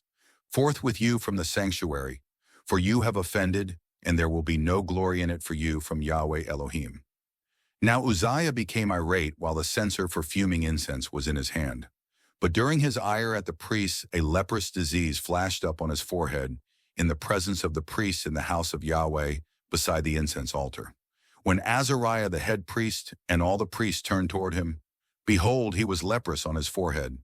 So they hustled him from there, and he too pressed on to go forth, for Yahweh had touched him. King Uzziah remained leprous until the day of his death. He dwelt in another house divested of his duties, being leprous, for he was severed from the house of Yahweh, while his son Jotham was over the royal house, judging the people of the land. As for the rest of the affairs of Uzziah, first and last, Isaiah son of Amoz the prophet has written. Then Uzziah lay down with his fathers, and they entombed him with his fathers in the entombment field of the kings, for they said he was leprous. His son Jotham reigned in his stead. Chapter 27. Jotham was 25 years old when he became king, and he reigned in Jerusalem 16 years. His mother's name was Jerusha, daughter of Zadok. He did what was upright in the eyes of Yahweh, according to all that his father Uzziah had done. But he did not invade the temple of Yahweh, yet the people still acted corruptly. It was he who rebuilt the upper gateway of the house of Yahweh, and he greatly built up on the wall of Ophel. He also built cities in the hill country of Judah, and in the woodland he built fortified places and towers. He fought against the king of the sons of Ammon and conquered them. The sons of Ammon gave him that year 100 talents of silver and 10,000 cores of wheat and another 10,000 of barley. This was what the sons of Ammon rendered to him, also in the second year and the third. Jotham showed himself steadfast, for he established his ways before Yahweh his Elohim. As for the rest of the affairs of Jotham and all his wars and his ways, behold, they are written on the scroll of the kings of Israel and Judah. He was 25 years old when he became king, and he reigned in Jerusalem 16 years. Then Jotham lay down with his fathers. They entombed him in the city of David, and his son Ahaz reigned in his stead. Chapter 28. Ahaz was 20 years old when he became king, and he reigned in Jerusalem 16 years. Yet he did not do what was upright in the eyes of Yahweh, like his father David. He walked in the ways of the kings of Israel. He even made molten images for the Baalim. It was he who fumed incense in the ravine of the son of Hinnom, and caused his sons to be consumed by fire, according to the abhorrences of the nations whom Yahweh had evicted before the sons of Israel. He sacrificed and fumed incense on the high places, on the hills, and under every flourishing tree. So Yahweh his Elohim gave him into the hand of the king of Syria. They smote him and captured a great many captives from him, and brought them to Damascus. And also into the hand of the king of Israel was he given, who smote him with a great smiting. Pekah son of Remaliah, king of Israel, killed in Judah 120,000 in one day, all sons of valor, because they had forsaken Yahweh Elohim of their fathers. Zikri, a master of war from Ephraim, killed Maaseiah the king's son, and Azrikam governor of the royal house, and Elkanah, the second to the king. The sons of Israel captured from their kinsmen 200,000 women, sons and daughters. They also plundered much loot from them, and brought the loot to Samaria. But a prophet of Yahweh was there. Oded was his name. He went forth, facing the military host that came back to Samaria, and he said to them, Behold, it was because of the fury of Yahweh Elohim, of your fathers against Judah, that he gave them into your hand, and you killed among them with an ire that is towered up unto the heavens. And now you are thinking to subdue the sons of Judah and Jerusalem as men-servants and maidservants for yourselves. But are there not with you yourselves guilty acts against Yahweh your Elohim? Now then, hearken to me, and return the captives whom you captured from your kinsmen, for the anger of Yahweh is burning hot against you. At that Azariah son of Jehohanan, Berechiah son of Meshillemeth, and Jehizkiah son of Shallum, and Amasa son of Hadlai, men of the heads of the sons of Ephraim, rose up against those coming from the military host, and said to them, You must not bring the captives hither to us, since it is guilt before Yahweh on our part. You are thinking to add to our sins and our guilty acts, for abundant is the guilt we have, and burning hot is the anger of Yahweh against Israel. So the outfit left the captives and the plunder before the chief officials and all the assembly. Then the men who were specified by name rose up and aided the captives. From the loot they clothed all the naked among them. They gave them clothes, and they gave them sandals. They gave them to eat, and they gave them to drink. They rubbed them with oil. They conducted the unsteady, all of them, on donkeys. And they brought them to Jericho, the city of palm trees, beside their kinsmen. Then they returned to Samaria. At that time King Ahaz sent to the king of Assyria to help him. Again the Edomites came and smote Judah and captured captives, while the Philistines ransacked the cities of the low foothills and the Negeb of Judah. They seized Beth-Shemesh and Ajalon and Gederoth, and Socoh with its outskirts, and Timnah with its outskirts, and Gimzo with its outskirts, and they settled there. Thus Yahweh caused Judah to submit on account of Ahaz king of Judah, for he caused unrestraint in Judah and offended Yahweh by his offense. Tiglath-Pileser king of Assyria set out against him, but he distressed him and did not aid him. For Ahaz took portions of treasures from the house of Yahweh, from the house of the king, and from the chief officials, and gave them to the king of Assyria. But it was no help to him. In the time of his distress, this king Ahaz continued to offend Yahweh. He sacrificed to the Elohim of Damascus, which had smitten him, for he thought, "Since the Elohim of the kings of Syria are those helping them, I shall sacrifice to them, so that they may help me." But they became a stumbling block to him and to all Israel. Ahaz gathered together the furnishings of the house of Elohim, and he cut away the furnishings of the house of Elohim. He locked the doors of the house of Yahweh, and made himself altars at every corner in Jerusalem. And in every city, each city of Judah, he made high places to fume incense to other Elohim. Thus he provoked Yahweh Elohim of his fathers to vexation. As for the rest of his affairs and all his ways, first and last, behold, they are written on the scroll of the kings of Judah and Israel. And then Ahaz lay down with his fathers, and they entombed him in the city, in Jerusalem, for they did not bring him to the tombs of the kings of Israel. His son Hezekiah reigned in his stead. Chapter 29. Hezekiah, he became king at the age of 25 years, and he reigned in Jerusalem 29 years. His mother's name was Abijah, daughter of Zechariah. He did what was upright in the eyes of Yahweh according to all that his father David had done. And it came to pass as he was established in his kingdom, in the first year of his reign, in the first month, that he opened the doors of the house of Yahweh and repaired them. He brought in the priests and the Levites and gathered them together in the east square and said to them, "Hearken to me, Levites. Now sanctify yourselves and hallow the house of Yahweh Elohim of your fathers.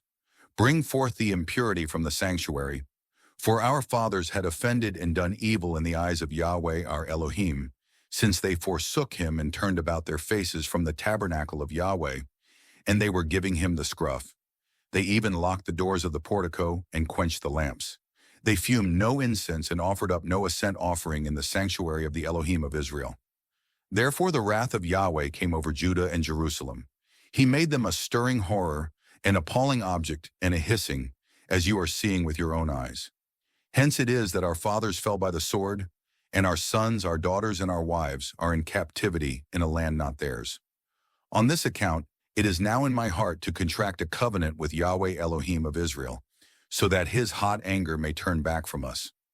My sons, now you must not be at ease, for Yahweh has chosen you to stand before him, to minister to him, and to continue in his ministry and the fuming of incense." So the Levites set to work, Mahath son of Amasai, and Joel son of Azariah, from the sons of the Kohathite. From the sons of Merari, Kish son of Abdi, and Azariah son of Jehalalel. From the Gershonite, Joah son of Zimmah, and Eden son of Joah. From the sons of Elizaphan, Shimri and Jael. From the sons of Asaph, Zechariah and Mattaniah. From the sons of Haman, Jehiel and Shimei.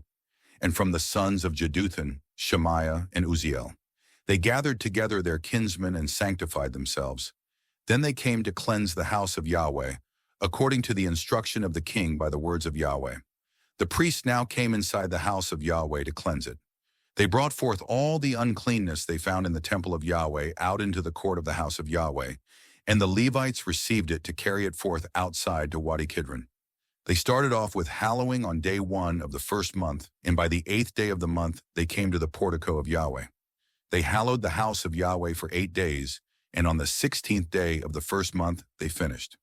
Then they came inside to King Hezekiah and reported, "We have cleansed all the house of Yahweh, the altar of ascent offering with all its furnishings, and the table for the bread in array with all its furnishings. We have also prepared and hallowed all the furnishings that King Ahaz in his offense had cast off during his reign. There they are before the altar of Yahweh."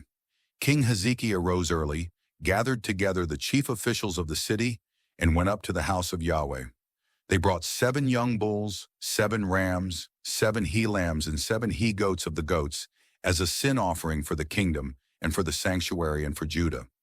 He told the sons of Aaron, the priests, to offer them up on the altar of Yahweh. So they slew the oxen, and the priests received the blood and sprinkled it toward the altar. They slew the rams and sprinkled the blood toward the altar, and they slew the he-lambs and sprinkled the blood toward the altar. Then they brought the hairy goats of the sin offering close before the king and the assembly, who supported their hands on them. The priests slew them and made a sin offering with their blood toward the altar, to make a propitiatory shelter over all Israel, for the king had ordered an ascent offering and a sin offering for all Israel. He made the Levites stand in the house of Yahweh with cymbals, zithers, and harps in accordance with the instruction of David, Gad the king's vision seer, and Nathan the prophet, for such was the instruction by the hand of Yahweh by means of his prophets. When the Levites stood ready with the instruments of David and the priests with the bugles, Hezekiah ordered to offer up the ascent offering on the altar. And now as the ascent offering started, the song of Yahweh and the bugles also started, along with the instruments of King David of Israel. All the assembly was worshiping, while the song was sung and the bugles were blown. All this continued until the ascent offering was finished. At the end of the offering up, the king and all those found with him bowed and prostrated themselves. Then King Hezekiah and the chief officials ordered the Levites to praise Yahweh in the words of David and Asaph, the vision seer. So they gave praise with rejoicing, and they bowed and prostrated themselves. Hezekiah responded and said, "Now you have consecrated yourselves to Yahweh. Come close and bring sacrifices and acclamation offerings to the house of Yahweh." So the assembly brought sacrifices and acclamation offerings to the house of Yahweh, and all willing of heart brought ascent offerings. And the number of ascent offerings that the assembly brought was 70 oxen, 100 rams, 200 he-lambs, all these, for ascent offerings to Yahweh. And the holy offerings were 600 oxen and 3,000 flocklings. But the priests were too few and could not flay all the ascent offerings. So their kinsmen, the Levites, aided them until the work was finished and until other priests had hallowed themselves. For the Levites were more upright of heart in hallowing themselves than the priests. For besides ascent offerings in abundance, there were the fat pieces of the peace offerings and the libations for the ascent offerings. So the service of the house of Yahweh was prepared. Hezekiah and all the people rejoiced over the preparation that the one, Elohim, had made for the people, for the thing had come about so suddenly. Chapter 30, Hezekiah sent word to all Israel and Judah. He also wrote letters to Ephraim and Manasseh to come to the house of Yahweh in Jerusalem to celebrate the Passover to Yahweh Elohim of Israel. The king and his chief officials and all the assembly in Jerusalem had taken counsel to celebrate the Passover in the second month, for they had been unable to celebrate it at its time since the priests had not hallowed themselves in sufficient numbers, and the people had not gathered themselves at Jerusalem. The plan seemed upright in the eyes of the king and in the eyes of all the assembly. So they affirmed the plan to let the proclamation pass through all Israel from Beersheba unto Dan, to come and celebrate the Passover to Yahweh Elohim of Israel in Jerusalem. For in such multitude they had not celebrated it according to what was written. So the couriers went out with the letters from the hand of the king and his chief officials through all Israel and Judah, according to the instruction of the king, saying, "Sons of Israel, return to Yahweh Elohim of Abraham, Isaac, and Israel, and he shall return to the remnant of you who were delivered from the palm of the kings of Assyria. Do not be like your fathers and like your brothers who offended Yahweh Elohim of their fathers. So he gave them up to desolation, as you see. Now do not stiffen your scruff like your fathers. Give acclamation to Yahweh your Elohim, and come to his sanctuary, which he has sanctified for the eon, and serve Yahweh your Elohim, and he shall turn back from you his hot anger. For if you return to Yahweh, your brothers and your sons will win compassion before all their captors and return to this land. For Yahweh your Elohim is gracious and compassionate. He shall not withdraw his face from you if you return to him." So the couriers continued on, passing along from city to city in the land of Ephraim and Manasseh as far as Zebulun, but they were ridiculing them and deriding them.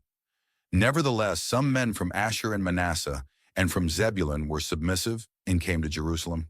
Furthermore, the hand of Elohim was on Judah to give them one heart to do the instruction of the king and the chief officials by the word of Yahweh. Many people gathered at Jerusalem to celebrate the festival of unleavened bread in the second month, a very numerous assembly. They rose up and took away the altars that were in Jerusalem, and they took off all the incense stands and flung them into Wadi Kidron.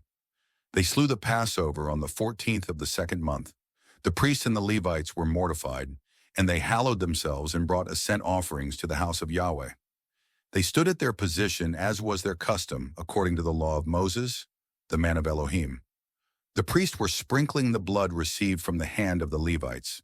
Since there were many in the assembly who had not hallowed themselves, the Levites were in charge of slaying the Passover lambs so as to sanctify them to Yahweh for everyone who was not cleansed.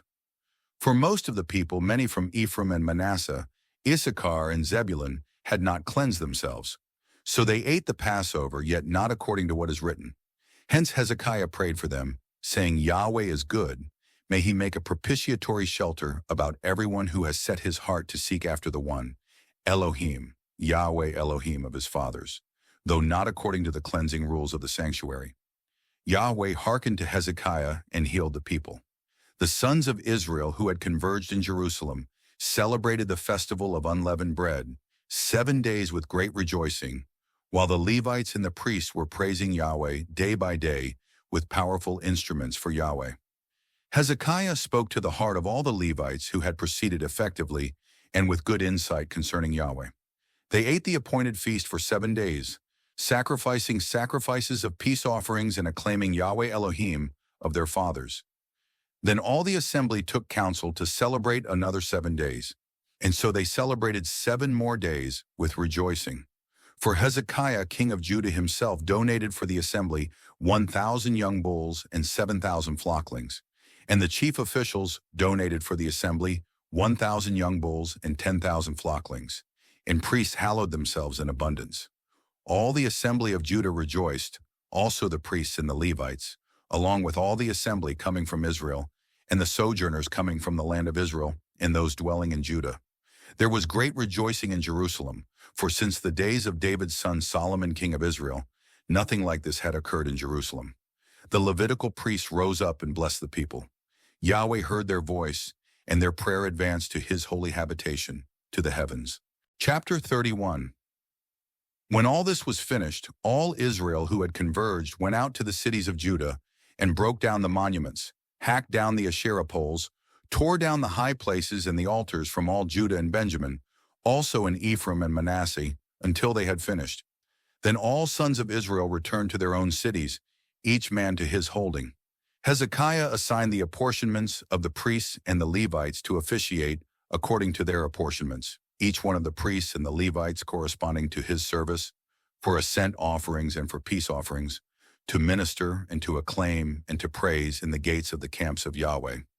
And the king's assigned contribution from his goods was for ascent offerings, for the morning and the evening ascent offerings, and the ascent offerings for Sabbaths and for new moons and for appointed festivals, according to what is written in the law of Yahweh. He ordered the people, the dwellers of Jerusalem, to give the assigned contribution for the priests and the Levites, so that they might be steadfast in the law of Yahweh. As soon as the word breached forth, the sons of Israel brought in abundance the first fruit of grain, grape juice, clarified oil, honey, and all the harvest yield of the field. They brought in the tithe of everything in abundance. As for the sons of Israel and Judah, who dwelt in the cities of Judah, they also brought in the tithe of the herd and the flock, and the tithe of the holy offerings hallowed to Yahweh their Elohim. They brought them and put in grain pile by grain pile. In the 3rd month, they started off with laying the foundation of the grain piles, and in the 7th month, they finished. When Hezekiah and the chief officials came and saw the grain piles, they blessed Yahweh and his people Israel. Hezekiah inquired of the priests and the Levites concerning the grain piles. Azariah, the head priest of the house of Zadok, replied to him. He said, "Since they started off with bringing the heave offering to the house of Yahweh, we have eaten and drunk. We are satisfied and have still surplus in abundance. For Yahweh has blessed his people, and what has been left over is this superabundance." Hezekiah then ordered to prepare storerooms in the house of Yahweh. Thus they prepared them. And they were bringing there the heave offering and the tithe and the holy offerings in faithfulness. The chief officer in charge of them was Conaniah the Levite, and his brother Shimei was second in rank. Jehiel, Izaziah, Nahath, Asahel, Jeremoth, Jozabad, Eliel, Ismachiah, Mahath, and Benaiah, and his sons were supervisors under the hand of Conaniah and his brother Shimei, by appointment of Hezekiah the king and Azariah, who was the chief officer of the house of Elohim. Kor, son of Imnah the Levite, the keeper of the east gate, was in charge of the voluntary offerings to the one, Elohim, distributing the heave offering to Yahweh, and the holy donations of holy offerings. By his hand were Eden, Miniamim, Jeshua, Shemaiah, Amariah, and Shechaniah in the cities of the priests, in faithfulness distributing, to their kinsmen by apportionments, to great and small alike, to males from 3 years old and above, aside from their genealogical registration, to all who came to the house of Yahweh for duty day by day, for their service in their charges by their apportionments. The priests were registered by their fathers' houses, the Levites from 20 years old and above by their charges in their apportionments. They were registered with all their little ones, their wives, their sons, and their daughters, for the whole assembly, for in their faithfulness they hallowed themselves in holiness. As for the priests, the sons of Aaron, living in the fields of common pasture land around their cities, there were men in any city by city who were specified by names to distribute assigned rations to every male among the priests and to all registered Levites. This is what Hezekiah did in all of Judah. He was doing what was good and upright and faithful before Yahweh his Elohim. In every work that he started in the service of the house of Elohim, and in obedience to the law, and in the instruction to seek after his Elohim, he did so with all his heart, and he prospered. Chapter 32. After these events and this faithfulness, Sennacherib king of Assyria came and invaded Judah. He encamped against the fortress cities and thought to get them for himself by breaking through their defenses. When Hezekiah saw that Sennacherib had come with his face set for war against Jerusalem, then he took counsel with his chief officials and his masters of war about stopping up the waters of the springs that were outside the city, and they helped him. Thus many people gathered together and stopped up all the waters of the springs, and the wadi that was overflowing through the midst of the land, saying, "Why should the kings of Assyria come and find abundant waters?" Hezekiah showed himself steadfast and rebuilt the whole breached wall and set up towers on it, and outside it he built another wall and reinforced the Millo bulwark of the city of David. Furthermore, he made javelins in abundance and shields. He appointed military chiefs over the people and gathered them together before him in the square of the city gate. He spoke to their hearts, saying, "Be steadfast and be resolute. Do not fear and do not be dismayed because of the king of Assyria and because of the presence of all the throng that is with him, for with us is more than with him. With him is an arm of flesh, but with us is Yahweh our Elohim to help us and to fight our battles." And the people were supported by the words of Hezekiah king of Judah.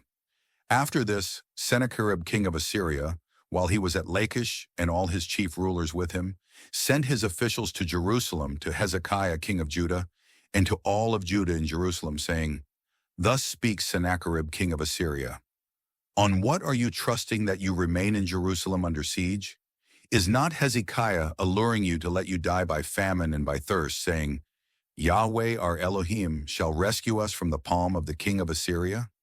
Is it not Hezekiah himself who took away his high places and his altars, and said to Judah and to the dwellers of Jerusalem, saying, 'Before one altar shall you worship, and on it shall you fume incense'? Do you not know what I myself and my fathers have done to all the peoples of the lands? Could the Elohim of the nations of the lands rescue their land from my hand? Who of all the Elohim of these nations that my father doomed was able to rescue his people from my hand? How could your Elohim rescue you from my hand? Now let not Hezekiah lure you. Let him not allure you like this. Do not believe him. For no Eloah at all of any nation or kingdom was able to rescue his people from my hand and from the hand of my fathers. How much less then would your Elohim rescue you from my hand?" His servants spoke still further against Yahweh the One, Elohim, and against Hezekiah. His servant, he also wrote letters to reproach Yahweh Elohim of Israel and to talk against him, saying, "Just as the Elohim of the nations of the lands did not rescue their people from my hand, so the Elohim of Hezekiah shall not rescue his people from my hand." They called with a loud voice in Judean to the people of Jerusalem who were on the wall to intimidate them and to fill them with panic so that they might seize the city. They spoke about the Elohim of Jerusalem as they did about the Elohim of the other peoples of the earth, the products of human hands. Then Hezekiah the king and Isaiah son of Amoz the prophet prayed over this and cried out to the heavens. Yahweh sent a messenger who suppressed every masterful soldier and chief officer and chief in the camp of the king of Assyria. So he returned with shame of face to his land. When he entered the house of his Elohim, some of the offspring of his bowels fell him there with the sword. Thus Yahweh saved Hezekiah and the dwellers of Jerusalem from the hand of Sennacherib king of Assyria, and from the hand of everyone. He granted them rest from those round about. Many were bringing an approach present for Yahweh to Jerusalem, and costly gifts for Hezekiah king of Judah. Thereafter he was lifted up in the eyes of all the nations. In those days Hezekiah was ill to death. He prayed to Yahweh, who answered him and gave him a miraculous sign. But for the well-dealing done to him, Hezekiah made no return, for his heart became haughty. So wrath came on him and on Judah and Jerusalem. Then Hezekiah was submissive in the haughtiness of his heart, he and the dwellers of Jerusalem, and no wrath of Yahweh came on them in the days of Hezekiah. Hezekiah came to have riches and glory in very great abundance, and he made for himself treasuries for silver, for gold, and for precious stones, also for aromatics, for shields, and for all coveted articles, and provision cities for the harvest yield of grain, grape juice, and clarified oil, and stalls for every kind of domestic beast, and droves in stalls. He acquired cities for himself, and also livestock of the flock and the herd in abundance. For Elohim gave him very many goods. It was the same Hezekiah who stopped up the upper flowing well of the waters of Gihon, and unleashed them downward to the west of the city of David. Hezekiah prospered in his every work. So too with the intermediaries of the chiefs of Babylon, who sent to him to inquire about the miraculous sign that had occurred in the land. When the one, Elohim, forsook him in order to probe him, to know all that was in his heart. As for the rest of the affairs of Hezekiah and his kindness, behold, they are written in the vision of Isaiah son of Amoz, the prophet, and on the scroll of the kings of Judah and Israel. Then Hezekiah lay down with his fathers. They entombed him in the ascent of the tombs of the sons of David. All of Judah and the dwellers of Jerusalem showed him honor in his death. His son Manasseh reigned in his stead. Chapter 33. 12 years old was Manasseh when he became king, and he reigned 55 years in Jerusalem. He did what was evil in the eyes of Yahweh, according to the abhorrences of the nations, which Yahweh had evicted from before the sons of Israel. So he rebuilt again the high places that his father Hezekiah had torn down. He set up altars for the Baalim and made Asherah poles. He bowed himself down to all the host of the heavens and served them. He built altars for them in the house of Yahweh, of which Yahweh had said, "My name shall be in Jerusalem for the eon." He built altars to all the host of the heavens in the two courts of the house of Yahweh. He also caused his sons to pass through fire in the ravine of the son of Hinnom. He consulted clouds, practiced augury, practiced enchantment, and dealt with mediums and wizards. He performed much more to do what was evil in the eyes of Yahweh, to provoke him to vexation. The carved figure that he had made, he placed in the house of the one, Elohim, of which Elohim had said to David and to Solomon his son, "In this house and in Jerusalem, which I have chosen from all the tribes of Israel, I shall place my name for the eon, and I shall not again cause the foot of Israel to withdraw from the ground that I affirmed to your fathers, but only if they observe to do all that I instructed them, according to the whole law and statutes and ordinances by the hand of Moses." Yet Manasseh led Judah and the dwellers of Jerusalem astray to do greater evil than the nations which Yahweh had exterminated from before the sons of Israel. So Yahweh spoke to Manasseh and to his people, but they paid no attention. Hence Yahweh brought against them the chiefs of the military host of the king of Assyria. They seized Manasseh with gaffs, bound him with 2 bronze fetters, and led him off to Babylon. As soon as he was in travail, he besought the face of Yahweh his Elohim, and was exceedingly submissive before the Elohim of his fathers. He prayed to him, and he let himself be entreated by him. He hearkened to his supplication, and he restored him to his kingdom in Jerusalem. Then Manasseh knew that Yahweh, he alone was the one Elohim. Afterward he rebuilt the wall outside the city of David, west of Gihon, in the wadi to the entrance of the fish gate, and it surrounded Ophel. He made it very lofty. He also placed army chiefs in all the fortressed cities in Judah. He put away the foreign Elohim and the figure from the house of Yahweh, and all the altars that he had built on the mount of the house of Yahweh, and in Jerusalem, and had them flung outside the city. He rebuilt the altar of Yahweh and sacrificed on it peace offerings and acclamation sacrifices. Moreover, he ordered Judah to serve Yahweh Elohim of Israel. Nevertheless, the people were still sacrificing at the high places, though only to Yahweh their Elohim. As for the rest of the affairs of Manasseh, in his prayer to his Elohim, and the words of the vision seers who spoke to him in the name of Yahweh, Elohim of Israel, behold, they are written in the annals of the kings of Israel.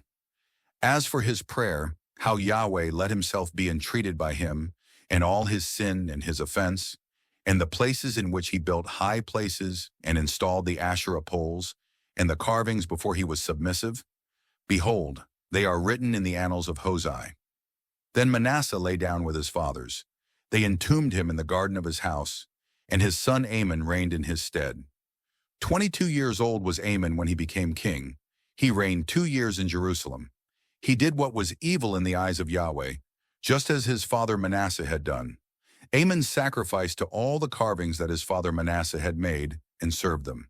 He was not submissive before Yahweh, as his father Manasseh had been submissive. Instead, he, Amon, increased his guilt. Finally, his courtiers conspired against him and put him to death in his own house. But the people of the land smote all who had conspired against King Amon, and the people of the land proclaimed his son Josiah king in his stead. Chapter 34. 8 years old was Josiah when he became king, and he reigned 31 years in Jerusalem. He did what was upright in the eyes of Yahweh, and walked in the ways of his father David. He did not withdraw to the right or left. In the 8th year of his reign, while he was still a lad, he started to seek after the Elohim of his father David, and in the 12th year he started to cleanse Judah and Jerusalem from the high places, the Asherah poles, the carvings, and the molten images. In his presence, they tore down the altars of the Baalim, and he had the incense stands that were upward above them hewn down. He had the Asherah poles, the carvings, and the molten images broken down, pulverized and sprinkled on the surface of the tombs of those who had sacrificed to them. He burned the bones of priests on their altars and cleansed Judah and Jerusalem. In the cities of Manasseh, Ephraim, and Simeon, as far as Naphtali, he blazed up their houses all around. Thus he was tearing down the altars and the Asherah poles, pounding the carvings to pieces so as to pulverize them, and hewing down all the incense stands throughout the land of Israel. Then he returned to Jerusalem. In the 18th year of his reign, when he had cleansed the land and the house, he sent Shaphan, son of Azaliah, Messiah the chief of the city, and Joah, son of Joahaz the recorder, to repair the house of Yahweh his Elohim. When they came to Hilkiah the great priest, they delivered the silver brought into the house of Elohim, that the Levites, the keepers of the threshold, had gathered from the hand of Manasseh and Ephraim, and from all the remnant of Israel, as well as from all of Judah and Benjamin, and the dwellers of Jerusalem. They put it into the hands of those overseeing the work who had been given supervision in the house of Yahweh, that they may deliver it to those doing the work who are working in the house of Yahweh, to fill the gaps and to repair the house. So they gave it to the craftsmen and the builders to buy hewn stones and timbers for the clamps, and to lay rafters for the buildings that had been brought to ruin by the kings of Judah. The men were performing the work in faithfulness. Over them supervision had been given to the Levites, Jahath and Obadiah, of the sons of Merari, and Zechariah and Meshullam, of the sons of the Kohathites, to oversee, while other Levites, all proficient with the instruments of song, were over the burden carriers as overseers of all doing the work, service by service. Some of the Levites were scribes and clerks and gatekeepers. While they were bringing forth the silver that had been brought to the house of Yahweh, Hilkiah the priest found a scroll of the law of Yahweh, given by means of Moses. Hilkiah responded and said to Shaphan the scribe, "A scroll of the law have I found in the house of Yahweh." And Hilkiah gave the scroll to Shaphan. Then Shaphan brought the scroll to the king, and furthermore rendered a report to the king, saying, "All that was put in the hand of your officials, they are doing. They have poured forth the silver that was found in the house of Yahweh, and they put it into the hands of the supervisors and into the hands of those doing the work." Then Shaphan the scribe told the king, saying, "There is a scroll that Hilkiah the priest has given to me." And Shaphan read from it before the king. It came to pass, as the king heard the words of the law, he tore his garments. Then the king instructed Hilkiah, Ahikam son of Shaphan, Abdon son of Micah, Shaphan the scribe, and Asaiah the king's attendant, saying, Go, inquire of Yahweh about me and about the remnant in Israel and in Judah, concerning the words of the scroll that has been found. For great is the fury of Yahweh which is poured forth on us, because our fathers did not observe the word of Yahweh, and do according to all that is written in this scroll. So Hilkiah and those whom the king had instructed went to Huldah the prophetess, the wife of Shallum son of Tokath, son of Hasra, the keeper of the garments. She was dwelling in Jerusalem in the second quarter, and they spoke to her about this. She replied to them, Thus speaks Yahweh Elohim of Israel. Say to the man who sent you to me, Thus speaks Yahweh, Behold, I am bringing evil on this place and on its dwellers, all the execrations written on the scroll that they read before the king of Judah, insomuch as they have forsaken me and fumed incense to other Elohim, that they might provoke me to vexation with all the deeds of their hands. My fury shall be poured forth on this place, and it shall not be quenched. Regarding the king of Judah, who is sending you to inquire of Yahweh, thus you shall say to him, Thus speaks Yahweh Elohim of Israel. As for the words that you have heard, because your heart was tender, and you were submissive before Elohim when you heard his words against this place and against its dwellers, and you were submissive before me, and tore your garments and wept before me, I for my part have heard you too. This is the averring of Yahweh. Behold, I shall gather you to your fathers, and you will be gathered to your tombs in peace. Your eyes shall not see all the evil which I am bringing on this place and on its dwellers. So they brought back this decree to the king. Then the king sent word and gathered all the elders of Judah and Jerusalem. The king went up to the house of Yahweh, and every man of Judah and the dwellers of Jerusalem, also the priests, the Levites, and all the people from the great unto the small. Then he read into their ears all the words of the scroll of the covenant that had been found in the house of Yahweh. The king stood at his position and contracted the covenant before Yahweh, to walk after Yahweh, to keep his instructions, his testimonies, and his statutes with all his heart and with all his soul, and to perform the words of the covenant as they were written on this scroll. He made all those who had converged in Jerusalem and Benjamin ratify it, and the dwellers of Jerusalem acted according to the covenant of Elohim, the Elohim of their fathers. Josiah took away all the abhorrences from all the areas that belonged to the sons of Israel, and he had all those who had converged in Israel take up service to serve Yahweh their Elohim. All his days they did not withdraw from following Yahweh Elohim of their fathers. Chapter 35. Josiah observed the Passover for Yahweh in Jerusalem. They slew the Passover on the 14th of the first month. He assigned the priests to officiate in their terms of duty and encouraged them in the service of the house of Yahweh. He said to the Levites who taught all Israel understanding and were holy to Yahweh, Put the holy coffer in the house that Solomon son of David, king of Israel, built. It is no longer carried on your shoulders. Now serve Yahweh your Elohim and his people Israel. Prepare yourselves by your fathers' houses according to your apportionments, and the written decree of David king of Israel, and the document of Solomon his son. And stand ready in the sanctuary by the distributions of your fathers' houses, for your kinsmen, the sons of the people, so that there be Levites for each apportionment of a father's house. Slay the Passover lambs and sanctify yourselves, and prepare it for your kinsmen to observe it according to the word of Yahweh, given by means of Moses. Josiah donated to the sons of the people small cattle, helams, and young goats, all as Passover offerings to all who had converged to the number of 30,000, and large cattle 3,000. These were from the king's own goods. As for his chief officials, they donated a voluntary offering to the people, to the priests, and to the Levites. Hilkiah and Zechariah and Jehiel, who were the chief officers of the house of Elohim, gave to the priest as Passover offerings 2,600 small cattle, he-lambs, and young goats, and 300 large cattle. Conaniah, Benaiah, Shemaiah, and Nethanel his brothers, and Hashabiah, Jael, and Jozabad, who were chief officials of the Levites, donated as Passover offerings to the Levites 5,000 small cattle and 500 large cattle. The service was prepared. The priests stood at their positions, and the Levites in their apportionments, according to the king's instruction. They slew the Passover lambs, and the priests received the blood from their hand and sprinkled it, while the Levites did the flaying. They took away the ascent offerings to give them for distribution to the fathers' houses, to the sons of the people, that they might offer them to Yahweh, according to what is written in the scroll of Moses, and thus also with the large cattle. They cooked the Passover offerings with fire according to the custom, while the holy offerings they cooked in pots, in cauldrons and in pans, and brought them rapidly to all the sons of the people.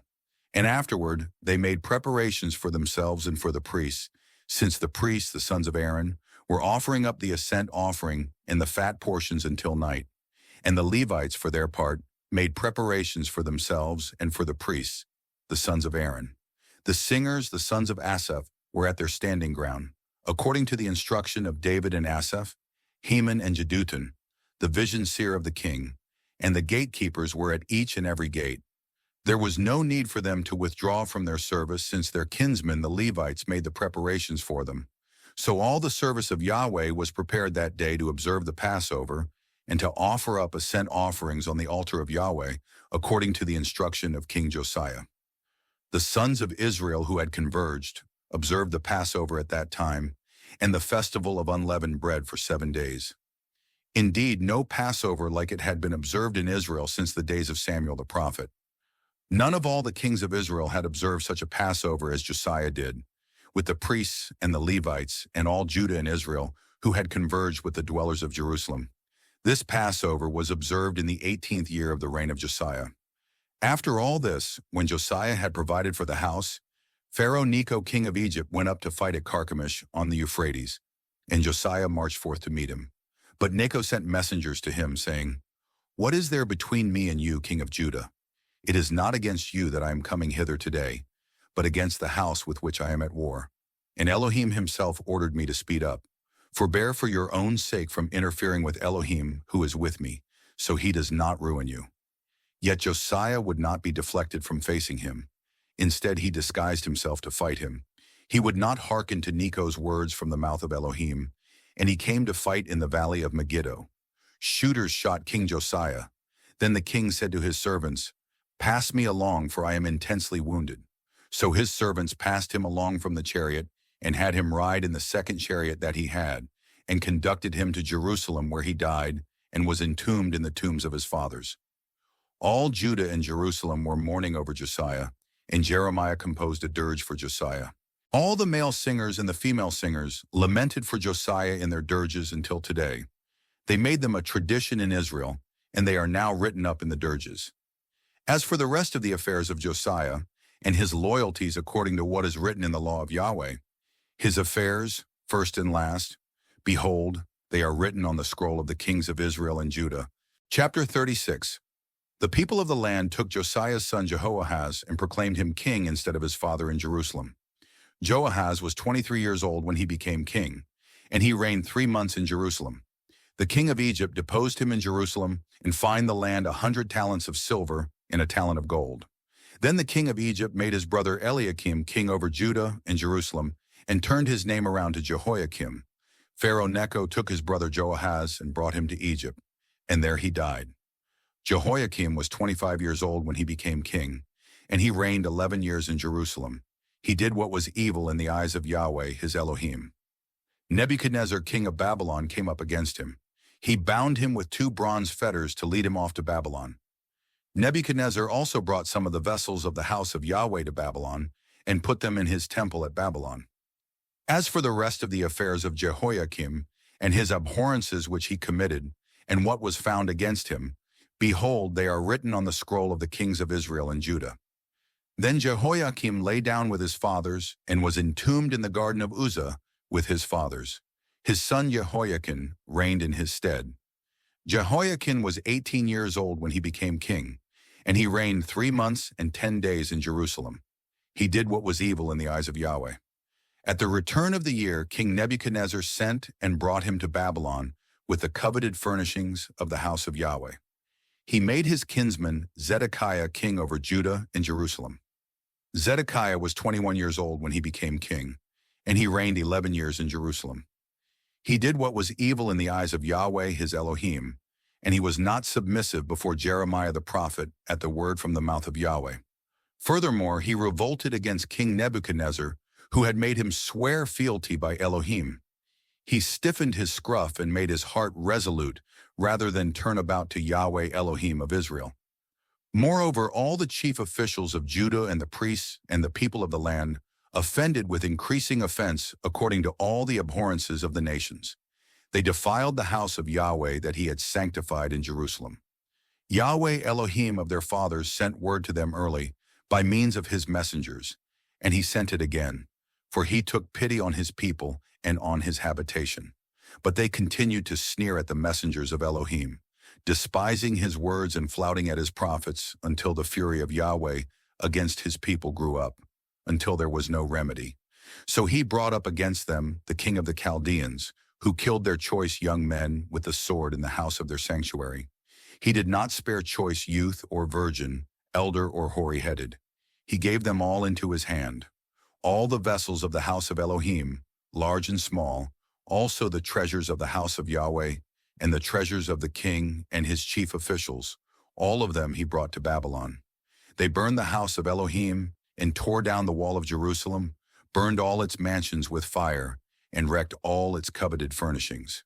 He deported those remaining from the sword to Babylon, and they became slaves to him and to his sons until the royalty of Persia began to reign, to fulfill the word of Yahweh by the mouth of Jeremiah, until the land had accepted its Sabbaths. All the days of its desolation it kept Sabbath to fulfill 70 years. In year 1 of Cyrus king of Persia, to conclude the word of Yahweh by the mouth of Jeremiah, Yahweh aroused the spirit of Cyrus king of Persia so that he had a proclamation passed throughout his kingdom, and also in writing, saying, "Thus speaks Cyrus king of Persia. Yahweh Elohim of the heavens has given me all the kingdoms of the earth, and he himself has committed to me to build for him a house in Jerusalem, which is in Judah. Anyone among you of all his people, Yahweh his Elohim be with him. Let him go up.